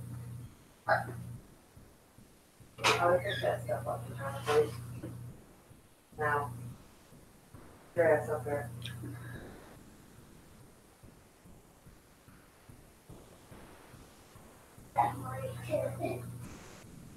That's right. What? So you can crank on them a while. You're right. If it's supposed to be that tough.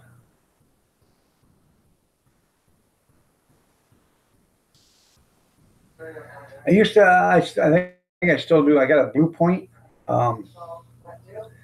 air gun, and I'm telling you, I can zip off lug nuts with it. And if I put them on there, you'd be hard pressed to take them off with a 4-way or with a tire iron.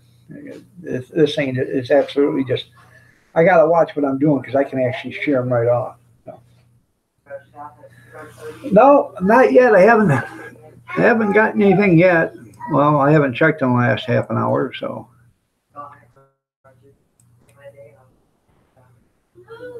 Huh. Well, other dance.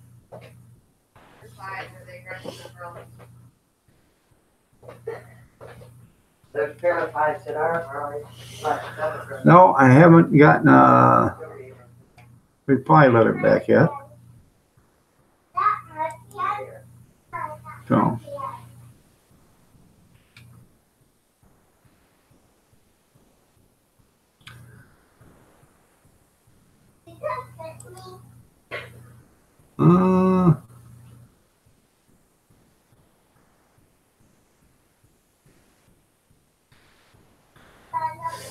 Nope. Checking all the mail.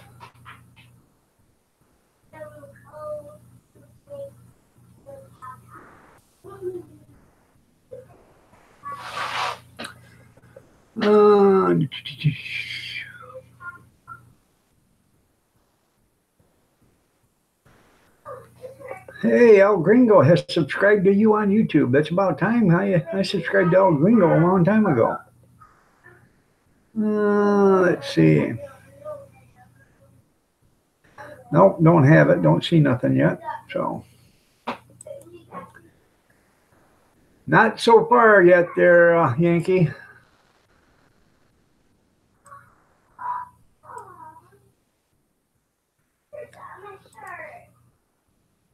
Damn, I hate when that does that. $239, no tax? Okay.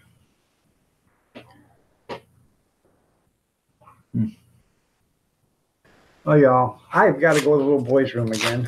So, sorry about that. I can't help it. I'll be right back. I'm done with coffee, though.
No. Now she wears,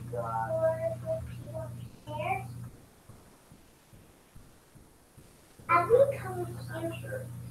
I will come with you. Go Today upstairs. is dressed like a tourist. Come on.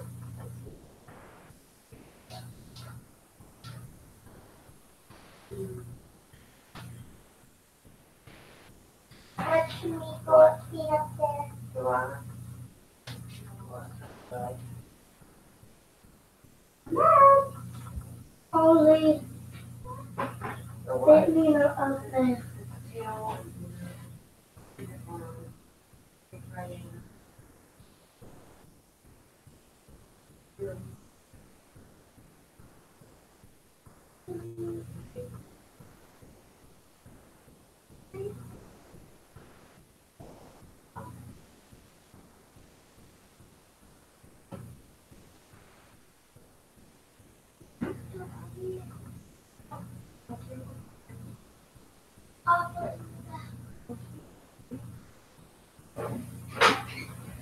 Just to the bathroom and bend down. I will whip your ass.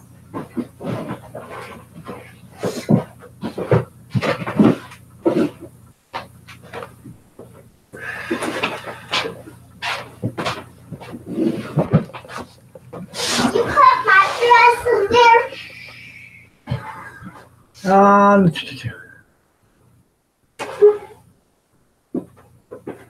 I don't have clothes. Oh yeah, they'll work pretty good, don't they? Why I don't have clothes? You need a dress right now. Yeah, you see them on Gold Rush all the time. They're using the same things, you know, when they're working on the dozers and stuff. So just beats, you know, you don't have the hose dragging around and all that other stuff. So now, I don't know if you could take I'm not taking my journey. with a half inch or drive. I don't know if you could take off truck lug nuts or whatever, but you know. We used to use a 1-inch impact for that, and hell, half the time it couldn't take them off. You know, you'd have to use a 6-foot breaker bar and a bar on the end of it to get them off. So. Let me see my butt.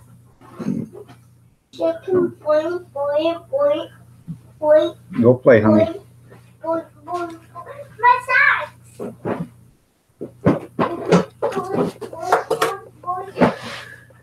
Boing, boing, boing, boing, boing. Oh, I know. There's some big bolts on them drive sockets and stuff. I put together a D8 back when I was a kid. I believe it was a D8. Yeah. It had a pony motor on it. This thing was huge. They brought it in. It barely fit through the garage doors. I brought it in, dropped it off, you know, and I put it together. I had to put the tracks back on. I had to put the, steering clutches back in it, the drive gear, and put all the drive gears back on, the whole 9 yards, all the rollers. And I did this at Botec, and it took me a year and 3 months to do. I waited 4 months for a wrench. So had to have a wrench to put the steering splines in, or the drive clutches, whatever you want to call them. And it took a special wrench, and they had to order it. So.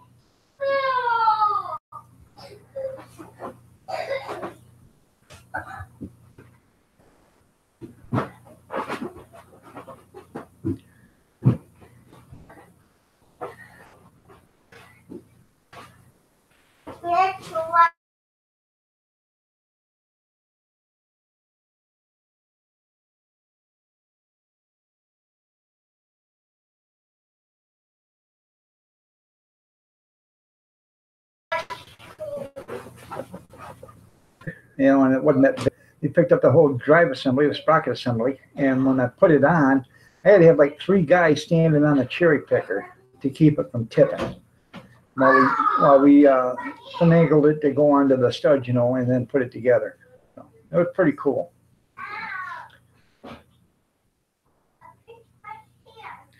And the guy that owned it owned an apple orchard, and every week he'd come in with a couple of bushels of apples, you know, and bring them in and cider and everything else, you know, set them up on the tables. And there you go, boys. So it was pretty cool.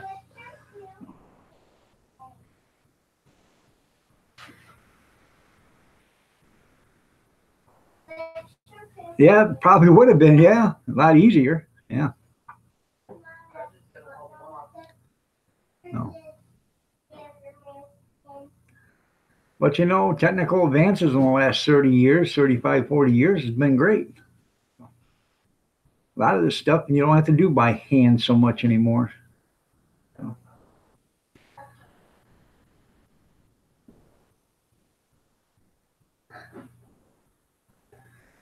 So I tell you what, and I repinned that entire track, and that was something. There was 2 of us, and we put the pins in. Some of them you could get them to go in, and they weren't so bad. Some of them, man, you press and press and press and press them and think they'd ever go in, and you know, finally get them in. And you know, but we completely redone this dozer, and it was pretty cool. The pony motor, that was probably the coolest thing, because I'd actually never seen one work before until we got it ready to start. You got the pony motor started and then engaged it, and it started the other one. So.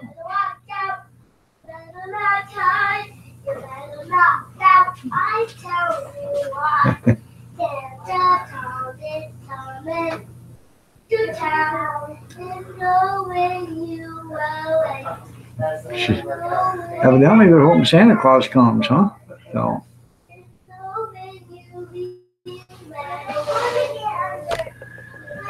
Well, let's see.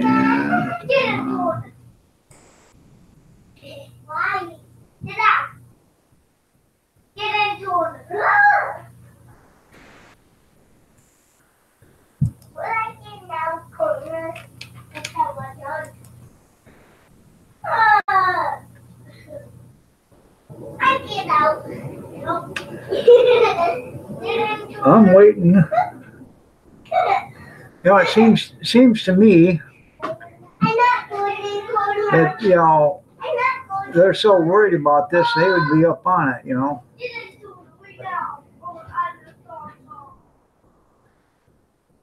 Because I want to get this thing settled and get it done.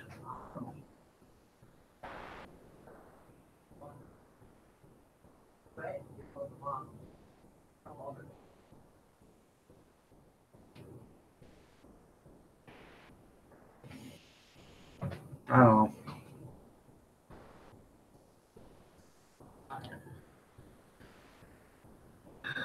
So, just one of them things, I guess. So. Yeah, you're right, cantankerous, that's right. One set at a time. Yep.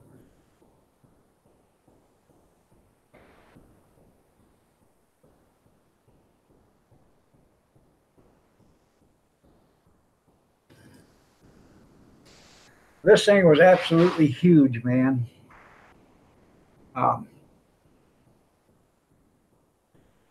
They come and got it, and it was pretty cool. I never drove it or anything. We got it running. The guy come in.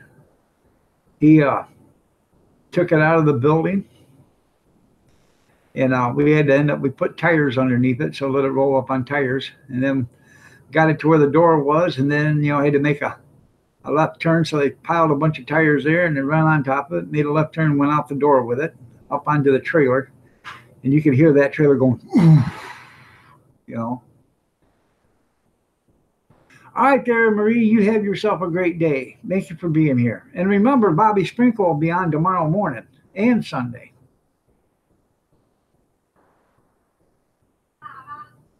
So you have a great one.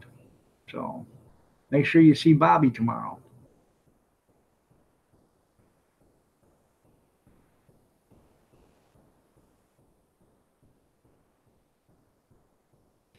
Be 5:30 a.m. Central Standard or Central Time, or 6:30 Eastern Standard Time. So,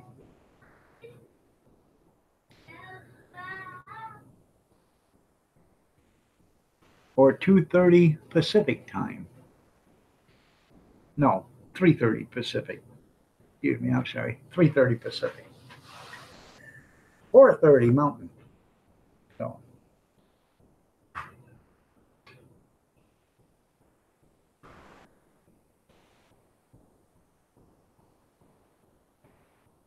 well, I probably will be there for just a couple of minutes because we're going to be out of here around 8 o'clock. So I'll probably be there, I end up from like 6:30 to 7 or something like that. Then I want to make sure I get the car completely loaded, get everything out, get it all hooked up. And it only takes about 5 minutes to go to where we're going. So I want to get there by 8:30 so we can get everything set up.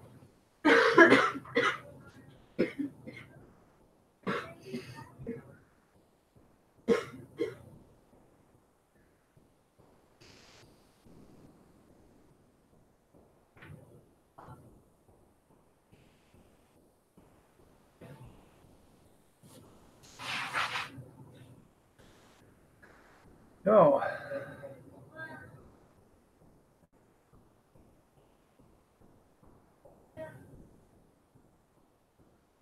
I bet it does.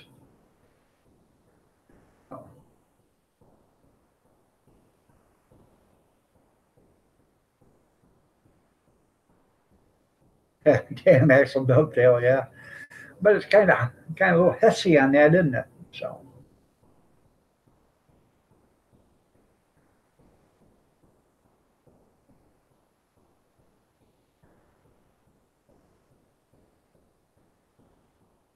We had I was working for the hauling company. We were hauling asphalt and stuff, and we had asphalt in this yard, and we kept piling it up. Well, they brought this little dozer in, and the owner's son was up there, and he was dozing away. He'd doze it down, flatten it up, then they'd bring in more, and by the time it was said and done, this pile was probably 60, 70 feet tall. And he'd push it all the way up to the top and then push it over the sides, and then I didn't, it scared the hell out of me because this guy was damn near vertical climbing up it, I thought, man, this is bad. So, all right there, Yankee, you have a great one too, man. Take care. But it was something. I was afraid for his life half the time because I figured, one misstep or, that thing starts to slip on them loose millings, he'd be gone. So.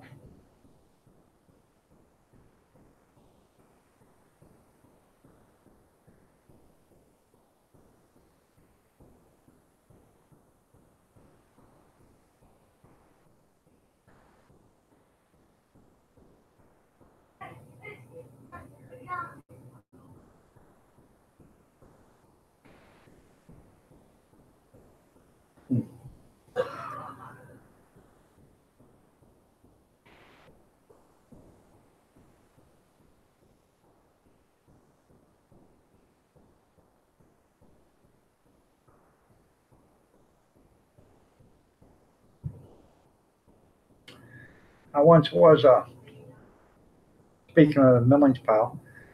I was actually loading millings into my truck with a loader, and I was at a different pile. The owner comes in with a truck and a trailer. I just went and picked up this truck and trailer a week before that. It was used, but it ran good, and I spent 3 or 4 days getting the lights to work and hooking it all up so everything worked You know, the suspension and everything worked through the cab of the truck. Had to rewire and had to replumb everything. Got it done. It was pretty nice, you know. It was a decent looking truck and trailer.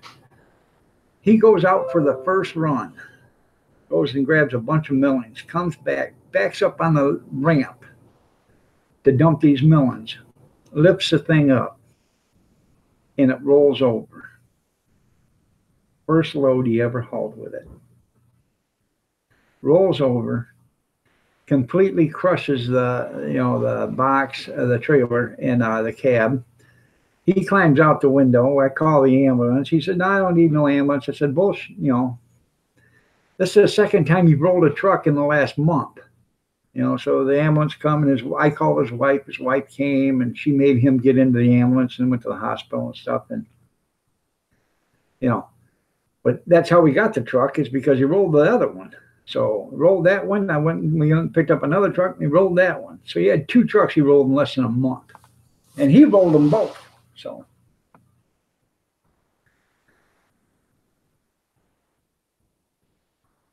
it sure taxed it hell. I bet it did. One pallet weighed 2,200 pounds. Yeah, so that'd be 22,000 on the trailer. Oh yeah, I bet it was heavy, wasn't it? What's for breakfast?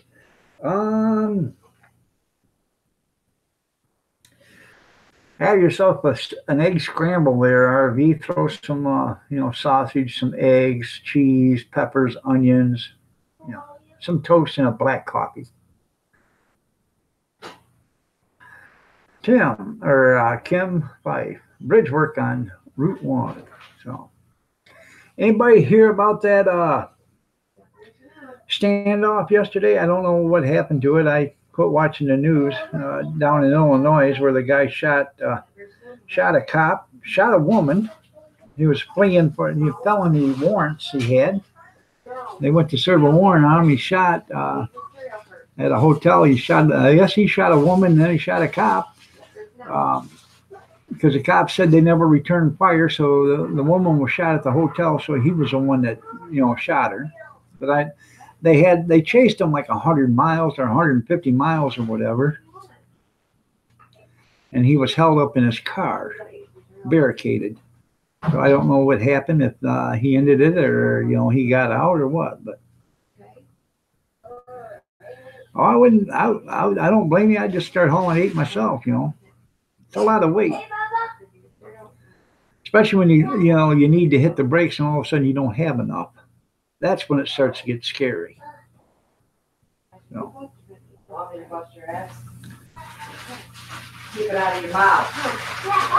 No. You want milk in it? No, you don't want milk? Anybody hear about it? No.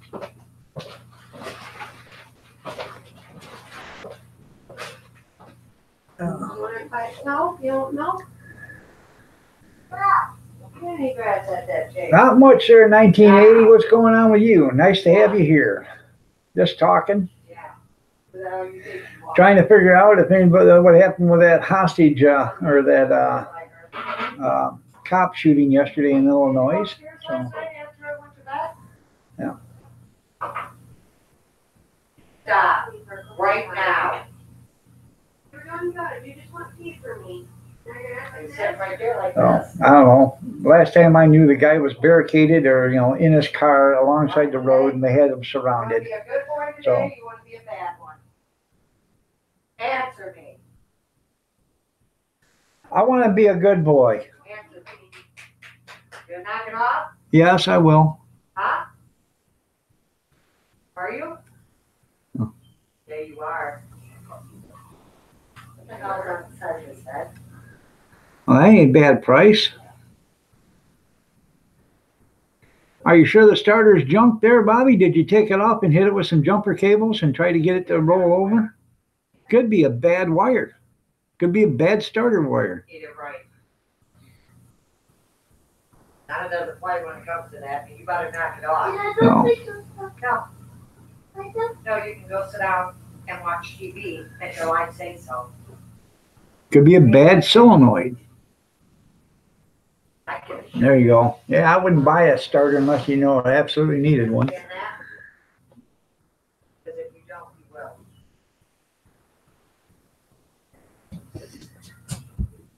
It probably is their junkyard.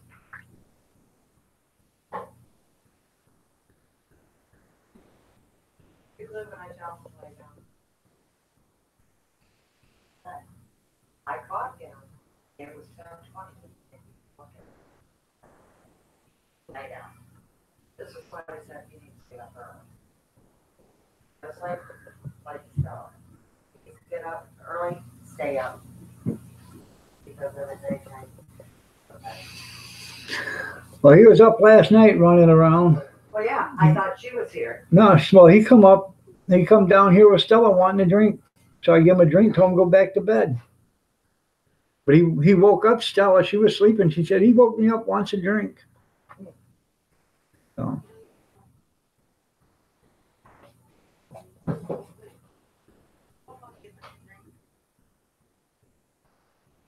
Hmm.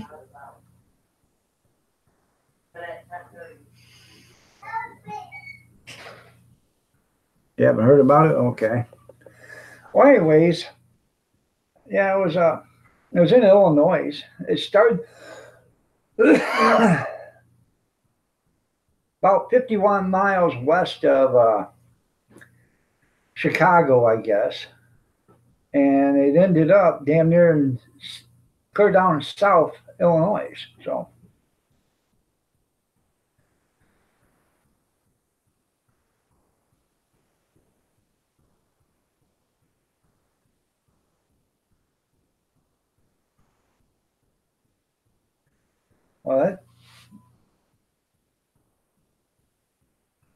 Well, quit clicking. That sounded like a washing machine or something. I don't know. I can hear the dryer down here working.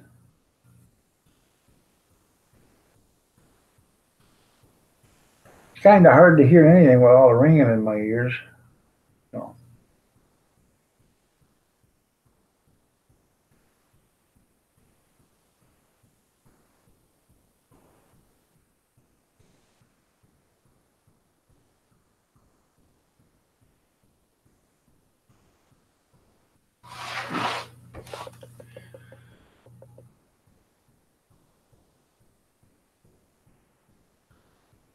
How many, are you close to getting this thing fired up, Bobby, or not?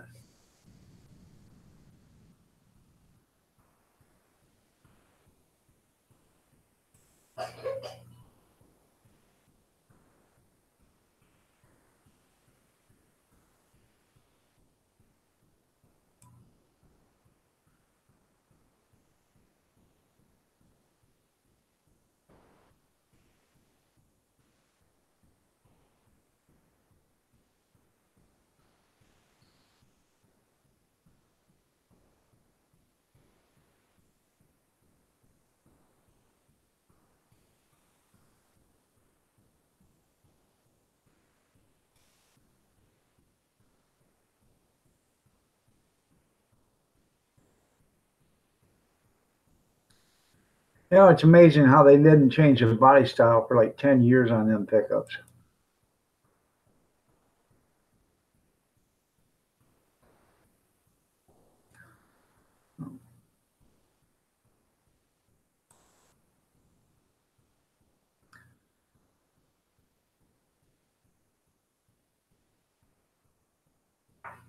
You got a battery for it? Okay.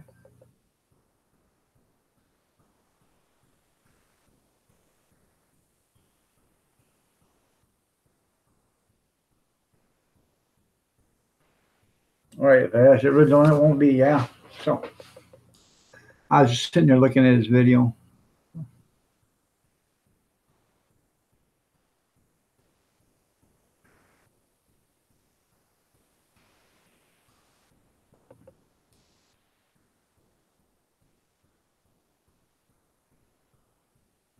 On the passenger side. The starter?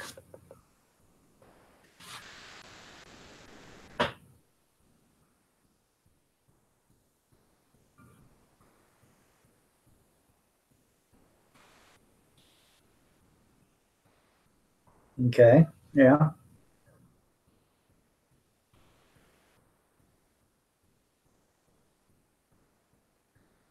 How's the wiring and everything in it? Is this thing going to need to be all rewired underneath the dash and everything? Check for mice damage? Man, you might have a lot of money wrapped up into this thing by it's all said and done.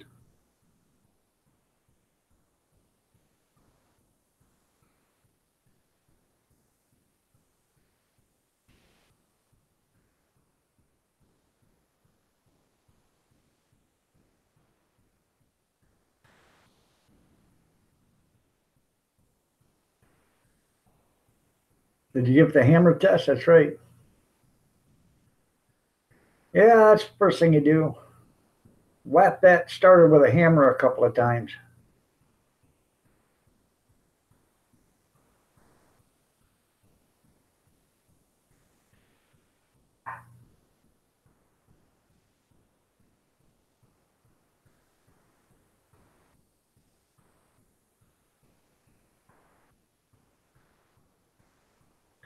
Whap her with a hammer a couple of times, and then, that would get anything in there broke loose. Automatic, yeah.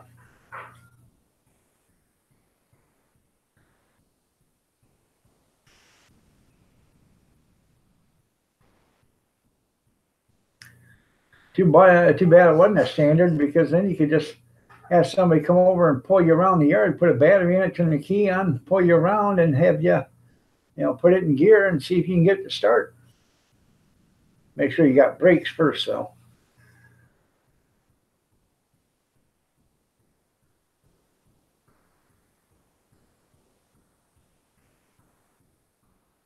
Right. All right, there, 1980. Have a great day, man. Take care. Thank you for being here.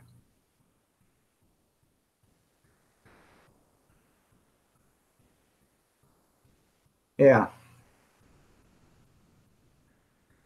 Um, I had a 77 Nova 350. It bolted up to the block. And um, it actually,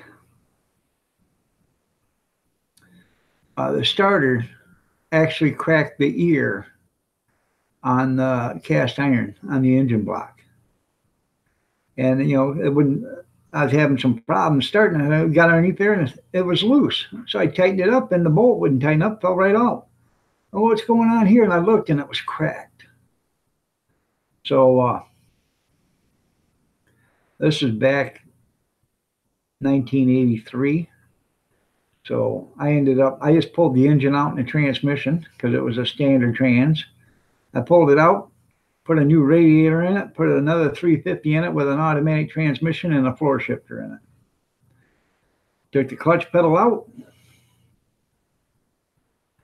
and had me an automatic. Yeah.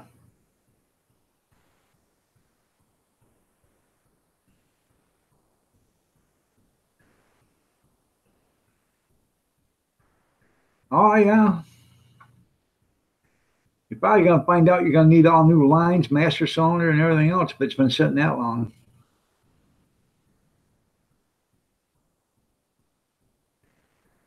Does it have power brakes on it or just regular?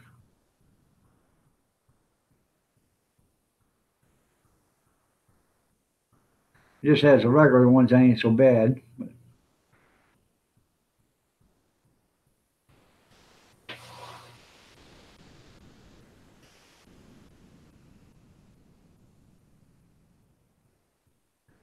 Why did they park it to begin with, Bobby? Because it was old? You got disc brakes on the front? Huh.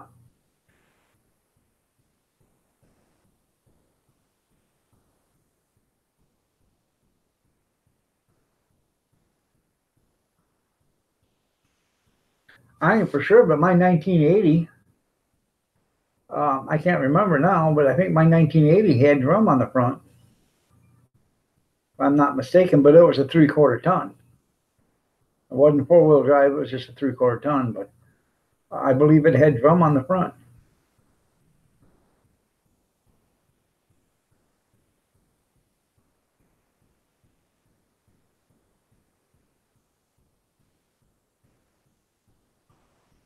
I might be mistaken. I can't remember that far back. That was 9 years ago. Hell, I can't even remember what I had for dinner yesterday. So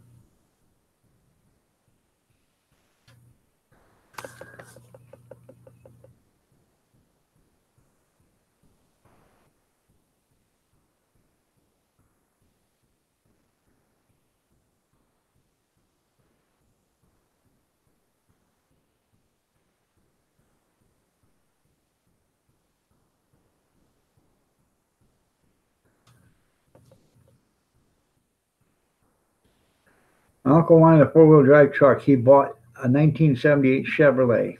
Man, all four wheels, manual, all four wheels will pull on it, and it is parked. Huh.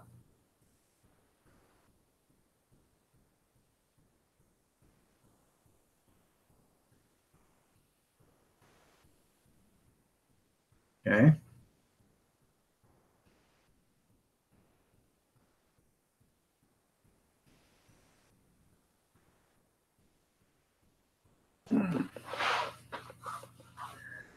I had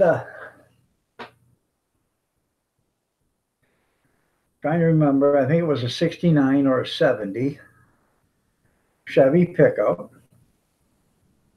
and it was a camper edition. And it had, if I'm correct, it had a 9-foot box on it. So they could actually put the pickup camper right inside the box. I'm trying to remember, but I believe it had a 9-foot box on it because it was different. And I got it. How did I get it?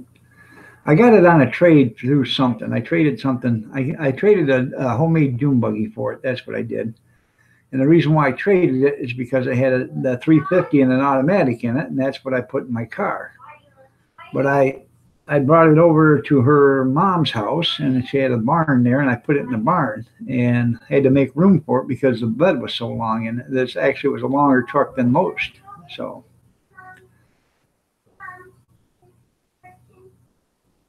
but I believe actually it had a 9-foot box on it for the campers, or whatever you want to call it, the pickup camper that sits inside the box. That way you could close the tailgate.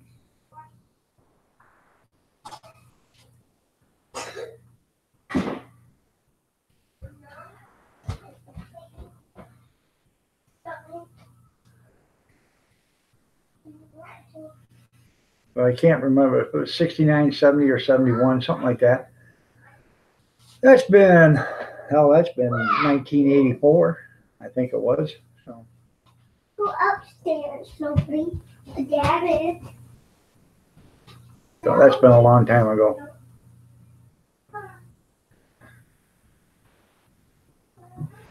But I pulled the engine and transmission out of it. And I actually think back then I got like $50 or $60 for it when the guy come and towed it out. So.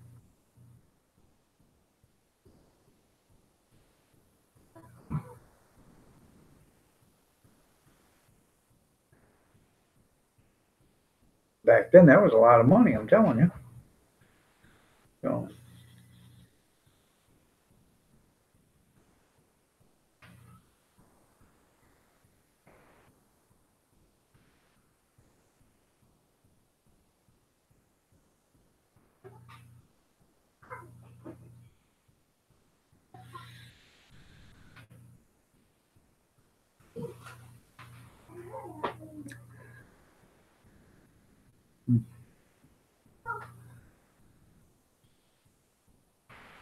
Zion, are you eating?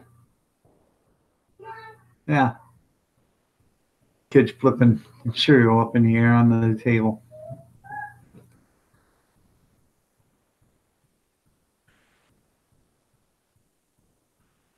Oh, yeah? Yeah, you could put I'm trying to remember, but they did a special camper edition or whatever, and it was a longer box, so you could actually buy the campers, the truck campers, and put them inside the box and shut the tailgate. And then you actually use the tailgate to sit on or whatever. It's Friday. How you doing, Jeff? Nice to have you here. Good to see you. I can't remember. It was either 69 or 70, 71, something like that. I can't remember. It's been so long ago. I wish I had all the cars and trucks I had when I was a kid, though. So, even in the shape they were in back then, if I had them now, they'd be worth a lot of money. So, oh boy, that's right.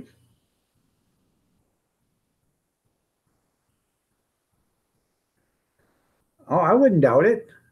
You can buy a lot of stuff now off on the internet a lot cheaper than going to the parts stores. So.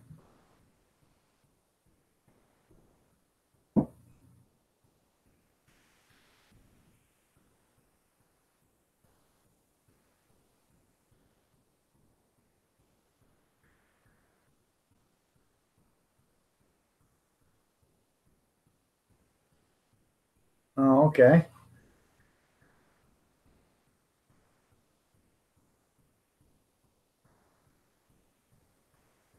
I'd love to find me another old 1980 Chevy pickup like I had.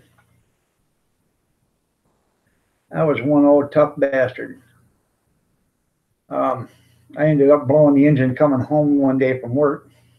And rather than buy an engine and put a new engine in it, there's nothing wrong. The body was in excellent shape. Rather than do all that work, I had it towed home. Had it in the driveway for about a month. Some guy contacted me and said, "Hey man, you want to sell it?" And I said, "What do you give me?" And he's $300 for it. I said, "Yeah, you can have it for $300, but you don't get the tires on it." Because I had $1,200 worth of tires on it. So I kept the tires and rims, and he kept the engine or the truck. They stopped making good trucks in '79. I don't know. I kind of liked my 1980. Thing was a beast, man. It had 12 leaf springs under each side and the back. Had airbag suspension back there. Had the heavy coils up front. But I ended up putting the biggest, widest tire I could put on it in the back. And it was a 16.5 rim because I needed something it had the regular stock 16.5 tires on it. And going down the road, this thing would hit a bump and it would just bounce up in the air because the suspension was so strong back there, or so heavy. So I ended up putting a bigger tire on the back, a bit of wider tire. Hell, this tire was damn near, I don't know, twice as wide as a normal tire. And it was just as tall. I ended up putting that on. It barely fit underneath the fender walls. So, I mean, you could stick your hand through there and stuff, so it had that much clearance on it. But it made the ride a lot smoother. You didn't bounce up in the air and about get thrown through the ceiling. So, gonna do the other side now? I don't. Hey, at that price, you might as well get it and get it fixed.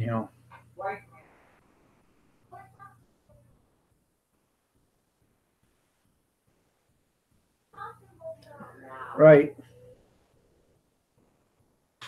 That full-time four-wheel drive, that sucked. That's why they come out with that the lockout hubs, is because of that reason.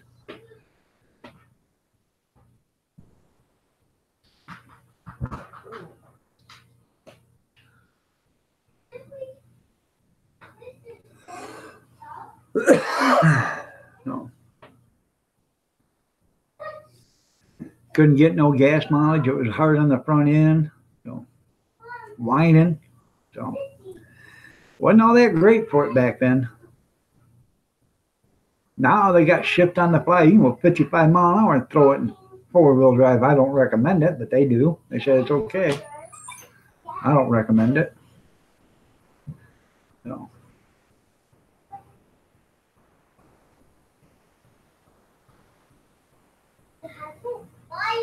Yep, you're right. Warren did.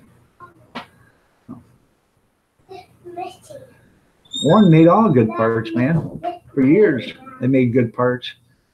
Until they started using Chinese metal, you know. And that's what the way with a lot of things are. Everything was good until they started using Chinese metal. So, it looks good and it lasts okay, but then it doesn't last like the old ones used to, you know. When the metal was actually, or the steel that they used, or the cast, whatever you want to call it, was made in America.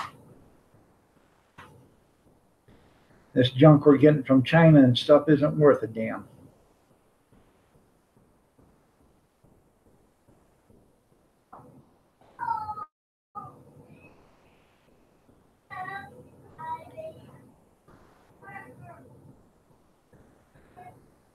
Good morning, Kathy Miller. Nice to have you here. You're looking lovely as ever. I didn't expect you to say good morning. I was down there saying good morning to them. Oh. Right? Not you. Well, the I only didn't say nothing about Keith Miller. you just come in 2 minutes before it's time to go away. Well, that's right. I want to make my appearance. So Yeah. don't worry what I do. You're looking lovely as ever. Shut up. I am not even talking to you. Gotta knock it off before I fire myself for tomorrow. Bobby says, good morning, Kathy. You're looking lovelier than ever. I guess it's okay for you to say it, Bobby, but it isn't okay for me to say it.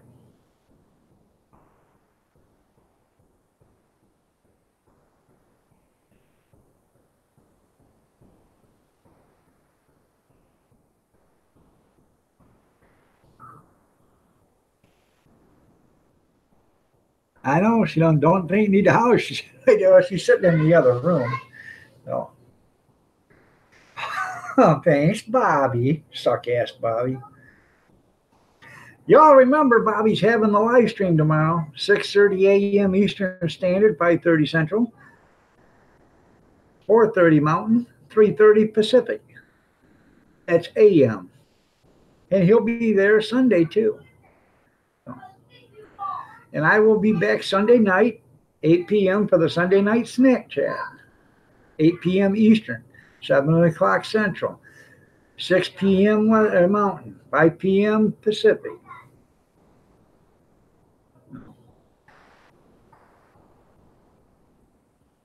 I know where your bread's buttered at, Bobby. I can see it already. No.